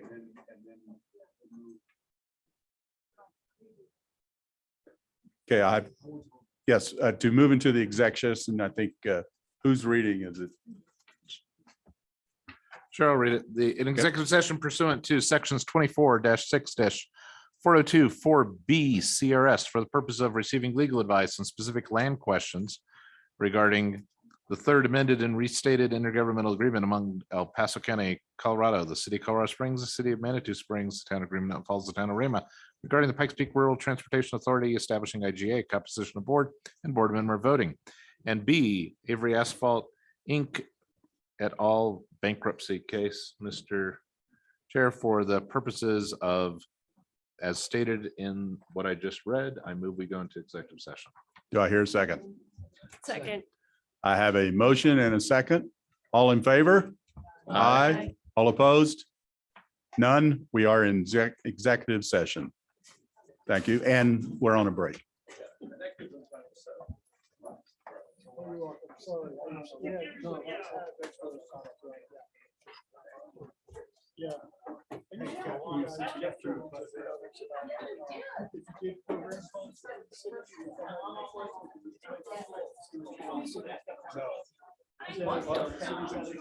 For those on the line in Zoom, we're going to go ahead and put you into a waiting room, and we'll let you back in if you're still on the line afterwards. Thanks.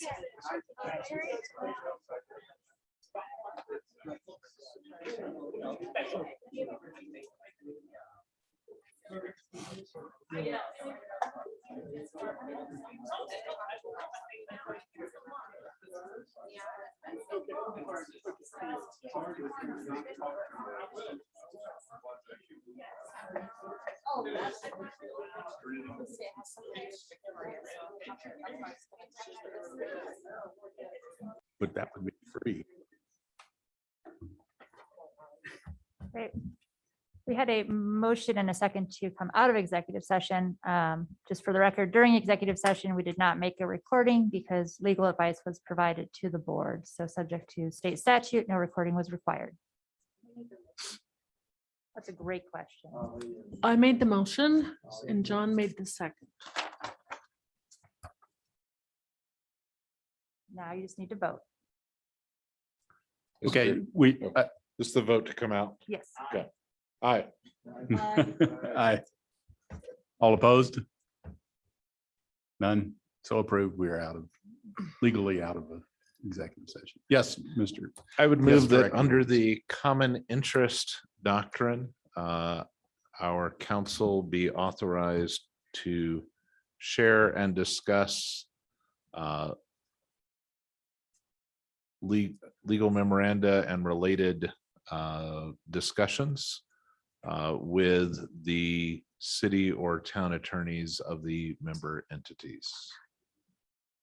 Is that what you Second. need, Jennifer? I second.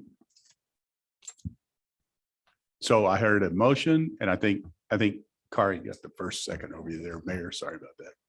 And just to clarify the motion, I think counties were included in that as well. Yeah, that is County, correct. a Yes. county. The El Paso County Attorney, and the city and town attorneys Very of good. the member entities. A motion has been made. It's been seconded. Any discussion? None. All in favor? Aye. All opposed? None. The motion has passed. The second piece, motion for our second discussion. Yeah, so this is On- the Avery bankruptcy case. What I'd be looking for is just direction for the PPRTA to join in a filing or pleading with the city of Colorado Springs related to the Avery bankruptcy case, and to delegate authority to the chair or secretary to approve engaging special counsel as needed to represent the PPRTA in that matter. Do I have a motion for that? This is Commissioner Williams, so moved. Second. So I hear Mayor Graham seconded. Any discussion? Just do we need clarification on who it's being delegated to? She said the chair or the secretary. Do we need clarification on that or no? If the board would like to clarify, if not, I'll pick whoever responds first. I recommend the secretary. Any issues with that? There you have it. The secretary. Did you hear that, Rick? You just got volunteered. Okay, any further discussion? None. All in favor, say aye. Aye. All opposed? None? Motion is approved. Yes, ma'am. Absolutely. You want to come up to the podium and turn the light on? Okay, I think I've seen all of you, but I'm Cindy Tompkins and I'm actually the town clerk representing Calcan today. So I know you went into executive session. I have seen the resolution and how it's worded. And I'd like some direction or some indication. I'm kind of at a standstill because of timing. We have to approve the IGA with El Paso County for the November election by the end of this month, which means we commit to putting our question on the ballot. So after my attorney talked to Jennifer Ivey, I think per probably her suggestion, I don't know. They did put on the ballot effective either January 1st or July 1st because of uncertainty. But can you tell me anything about what's going on and how you're moving forward? And am I doing an election for no reason and spending money? Please. Yes, Director Williams. Or I'd defer, I guess, first to Commissioner Geithner if she wanted to, otherwise I'll. Okay. Here's the deal since All right. Colorado Springs started Let's hear the the caveat. I think all of us, I think a couple cities may not have voted yet. I don't know if your neighbors to the east have voted yet. Rayma voted. Oh, you did? Okay. So, I'm okay, in full right, okay. disclosure, I'm the town clerk for Rayma. Okay, yep. So I think for all of us, we welcome Calhan's participation. And at least 3 of the member entities in their resolution said, we welcome it, subject to the caveat that we want to maintain the Yes. El Paso with a third, Colorado Springs with a third, and the other entities with a third. Okay, so So, personally, I didn't know it was specific. right. I just saw, That's right. So I'm providing a little bit more than is in Okay. actual the resolution. but Okay. that's the concept. And so there are two ways for us to get there. One of those is to, and by the way, the same thing exists on regional building. For those who are part of regional building, there's a third, a third, a third. The difference there is it rotates amongst the smaller entities as to which one has the slot that year. So Don Wilson for monuments, the slot representative for the smaller towns. So nothing new to what we've done. There are two ways that this body can get there. We cannot, under the enabling statute, in my opinion, this is not official legal advice, but it's reasonably well-informed opinion. We cannot rotate amongst the entities and have no desire to do so. So there's two ways we can get there. One is to add an ability to have a weighted vote if desired by an entity. And that is where if there were 4 small entities, then each of the 2 larger entities, each director would cast 1 1/3 votes. And so that maintains that ratio. The other is every time we add an entity, we add a county commissioner or countywide elected official, and we add a member of the Colorado Springs City Council. I think my preference, and at least the preference I've heard expressed by most of my colleagues, is to use the weighted vote option, because otherwise we wind up having the entire county commission and most of the city council here, which bogs down the meetings and doesn't, I think, make things work terribly well. So that's what we're talking about, I think. And that's doable, legal, just logistics. I believe it is doable legally, and we are visiting. We're going to run that by city and county attorneys, which was the motion we just made, Okay. I heard that. to get their input, right? Because Yep. ultimately each of the member entities has to agree to changing the IGA. Yes. And either of these two requires a change in the establishing IGA.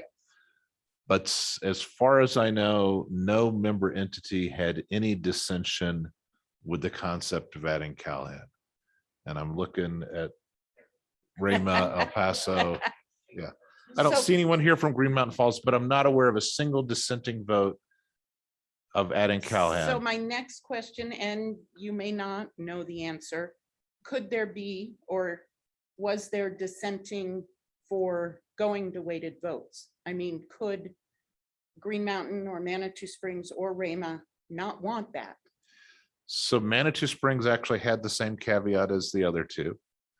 I don't know that Green Mountain Falls, or sorry, Green Mountain, what? Yeah, Rama and Green Mountain, you'd know Yes. Rama, you were the. Yep, they approved it. They were unconditional, but I didn't hear any objection to that. So I can't speak for those Right. public entities, but I'm not aware of any objection to that objection. Okay. concept. And that's what I wanted to know. Because if there is, I know it has to be unanimous. And I don't want to keep moving forward. It's a lot of work to Right. do the election. We don't I want might you have to some pay for an election. Yeah. I might Or understand there's gonna that be a problem. elections are a lot of work, based on my background, at working with you there. Yes. But that's, Okay. I think where we're at now. We Yeah. obviously can't guarantee how any of our I bodies will understand vote. But I'm not aware of any objection to Calhan coming in under a weighted vote provision. And 3 of the entities specifically said they're okay, and all of them were unanimous on that. Okay. So that's my summary, but I'll leave it to my colleagues if I've said And anything I inaccurate. don't mean to be pushy, but It's a legit question. how quickly can we decide? Well, the IGA has to be drafted. Before that, there has to be conferral amongst the city and counties, or the cities, towns, and county. Then it has to go to each of the bodies and get a 2/3 vote to change the establishing IGA. So my answer is it will not be decided before your IGA is due to the El Paso County Clerk. Well, that's in 2 weeks, so I understand that. Uh, But by the end of the year? I would be hopeful it would be by the end of the year. I don't see any reason why it couldn't be. Yeah, my goal would be that we would just amend the IGA once to add Callahan and deal with the weighted voting, so everything would just kind of get done in one fell swoop. We actually don't even need to amend the IGA to add Callahan, but while we're amending it, we might as well just do it all at once and Right. get your name on there as well. And the weighted included in there, because I was concerned if you're going to then think about if someone else joins, that's a bigger discussion. That's, how do you decide that? No, But- the fraction, either we just keep upping the fractions, so Yeah. it goes to 1 2/3, Yeah. if my math's correct, if Palmer Lake were to join. Or if we don't go that route and we go to adding people, then we just add a 5th commissioner and a 5th member of the council. But- I think it's But- so much fun to go through the process of amending the establishing IGA. I think we would draft around that to begin with. Right, so the concept is, it will be written in a more open-ended fashion than was done in the past, so it will accommodate whatever happens in the future. And then it will go to all the entities for their 2/3 approval.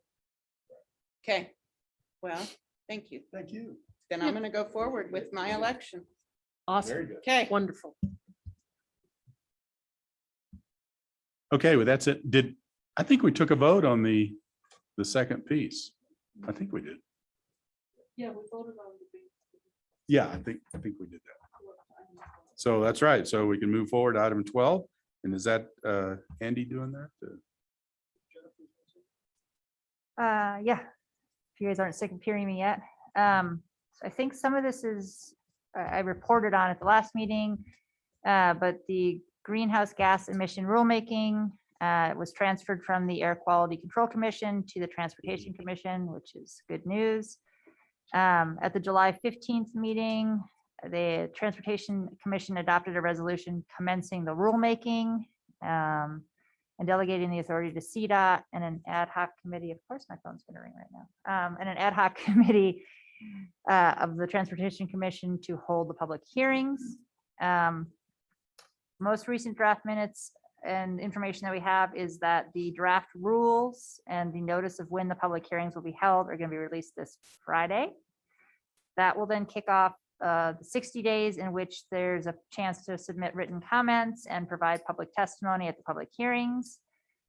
And then as slated, the Transportation Commission is going to consider adopting the rule at its November 18th meeting, and the rule is slated to take effect January 14th.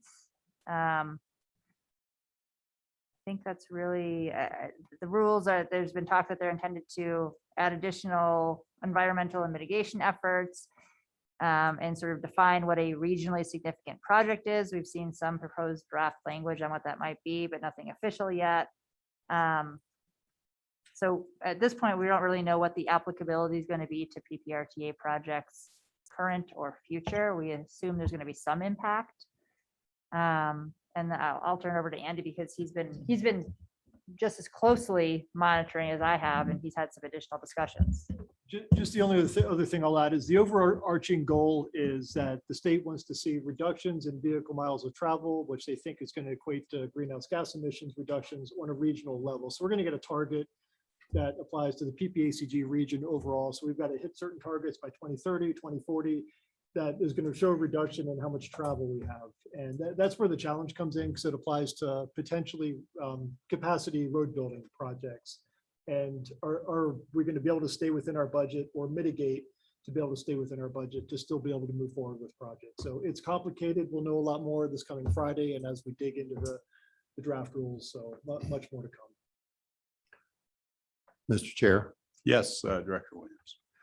Oh, I'm sorry. It was procedurally, as Jennifer just mentioned, Friday, the draft rule will be released for public review and comments. The public review and comment period ends October 12th. Your October meeting is October 13, a day after the comment period ends. So this board's only opportunity in a regular session to develop your public comment to CDOT on this greenhouse gas issue is September 8th. So I will be working with Jennifer and Andy to develop a position paper or some kind of public comment that you want to turn into CDOT, even if it's one sentence saying, take all the voter approved PPRTA projects out of this metric, out of the greenhouse gas control issue, even if it's that one sentence, I'll be developing something for you to look at and review and amend and approve at your September 8th meeting. Yes, Jim, go ahead. Jim Godfrey, Chair of the CAC.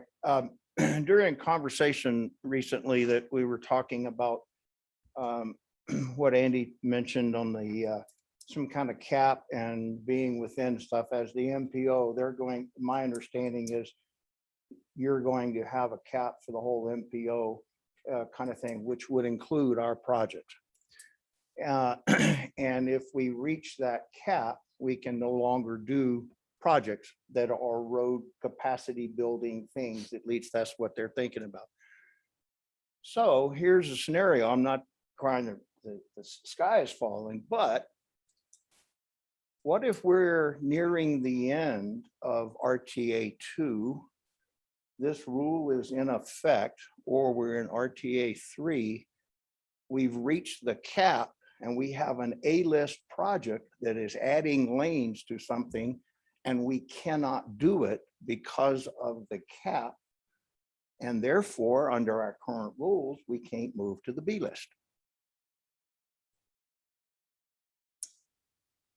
So as you're thinking about going forward and modifying the IGAs or something like that, that thought came to mind that we could be at a standstill on the capacity project and not be able to move because it says it has to be fully funded or funded as we go forward in that project. So this, thought I would throw that out there. You know, oh, I was gonna say, I liked Rick's statement. Let's just make that our position to exclude the RTA from the greenhouse gas emissions, but I doubt that's gonna happen. So darn it. Yeah, Director Williams. Thanks. I think that's an excellent point. And so it probably does make sense to put to see how complicated it would be, Jennifer, to add a provision in that says we do have the ability to move to category B projects if a category A project is prohibited. and not only for PPRTA 3, but I think it might also be wise to try to do a catch-all so that we can have the ability to modify PPRTA 2. Right. So I think that makes sense. And whether it's the state or the feds or someone else, you gotta, let me give you another scenario, right? We have to use eminent domain to acquire a particular piece of land to connect a roadway. So one of the first RTA projects was connecting Baptist and Hodgen roads, which did not used to connect. And there was the possibility we would not be able to acquire said right of way voluntarily. And the only way to do it would to actually be acquire the road. If you had a judge that denied eminent domain and a seller who wouldn't sell it, there would physically be no way to build that project. And so that probably is a useful caveat. So I'm expanding it beyond just the Air Quality Commission to other things. But if we're going to fix that, we ought to fix it for anything else that might be there. Because you could very well, Jen, that's an excellent point of you could have a situation in which you either can't acquire the property or you're prohibited by the Preble's Meadow jumping mouse from building something, or the Air Quality Commission or whatever else it might be. So probably good to address that. Mr. Secretary. Thank you. So Mike, if Gail Sturtevant is listening, I can see Gail, that's your on. She is, she's on. So this would be a new number 17 on the matrix list for discussion. And possibly at the CAC meeting first, September. Yeah, and we can have Jen add it, And then, communicate it and to then, Gail as well. then the board September 8th. Okay. Oh, I'm sorry there.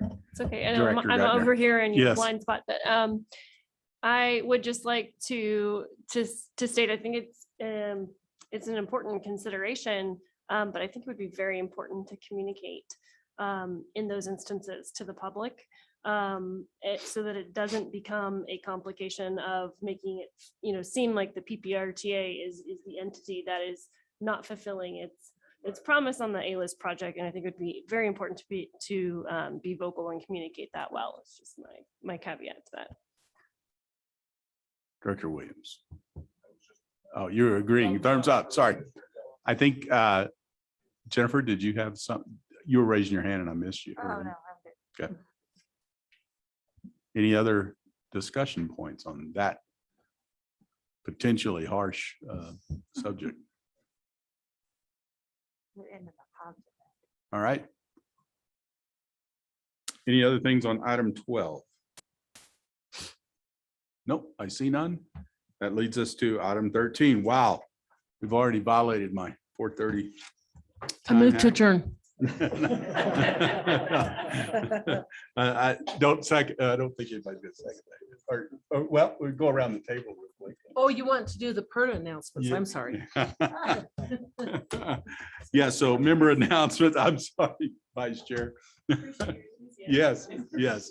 We'll start with, let's do Director Yolanda Avila. Start with her and we'll go around.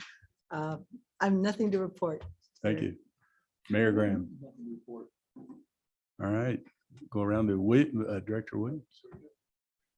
I just wanna Mayor say Carpenter. that, Our Mammoth Days is coming up this Saturday. It's gonna be a good time. The weather's supposed to be a little cool. Maybe there's a slight chance of rain, but I think it'll be a good time. So if you're All right. invited to come out, have a good time. No politics to be discussed. All right, Director Gonzalez. And we have Director Geithner. Vice Chair. No, we're just checking the roads out in Kansas for Yes. the next couple of days. But I would And- second Commissioner Williams' motion to adjourn. Okay, you've already done that. All right. With that said, all in favor of the motion to adjourn? Aye. All opposed? There are none. Meeting adjourned. It is.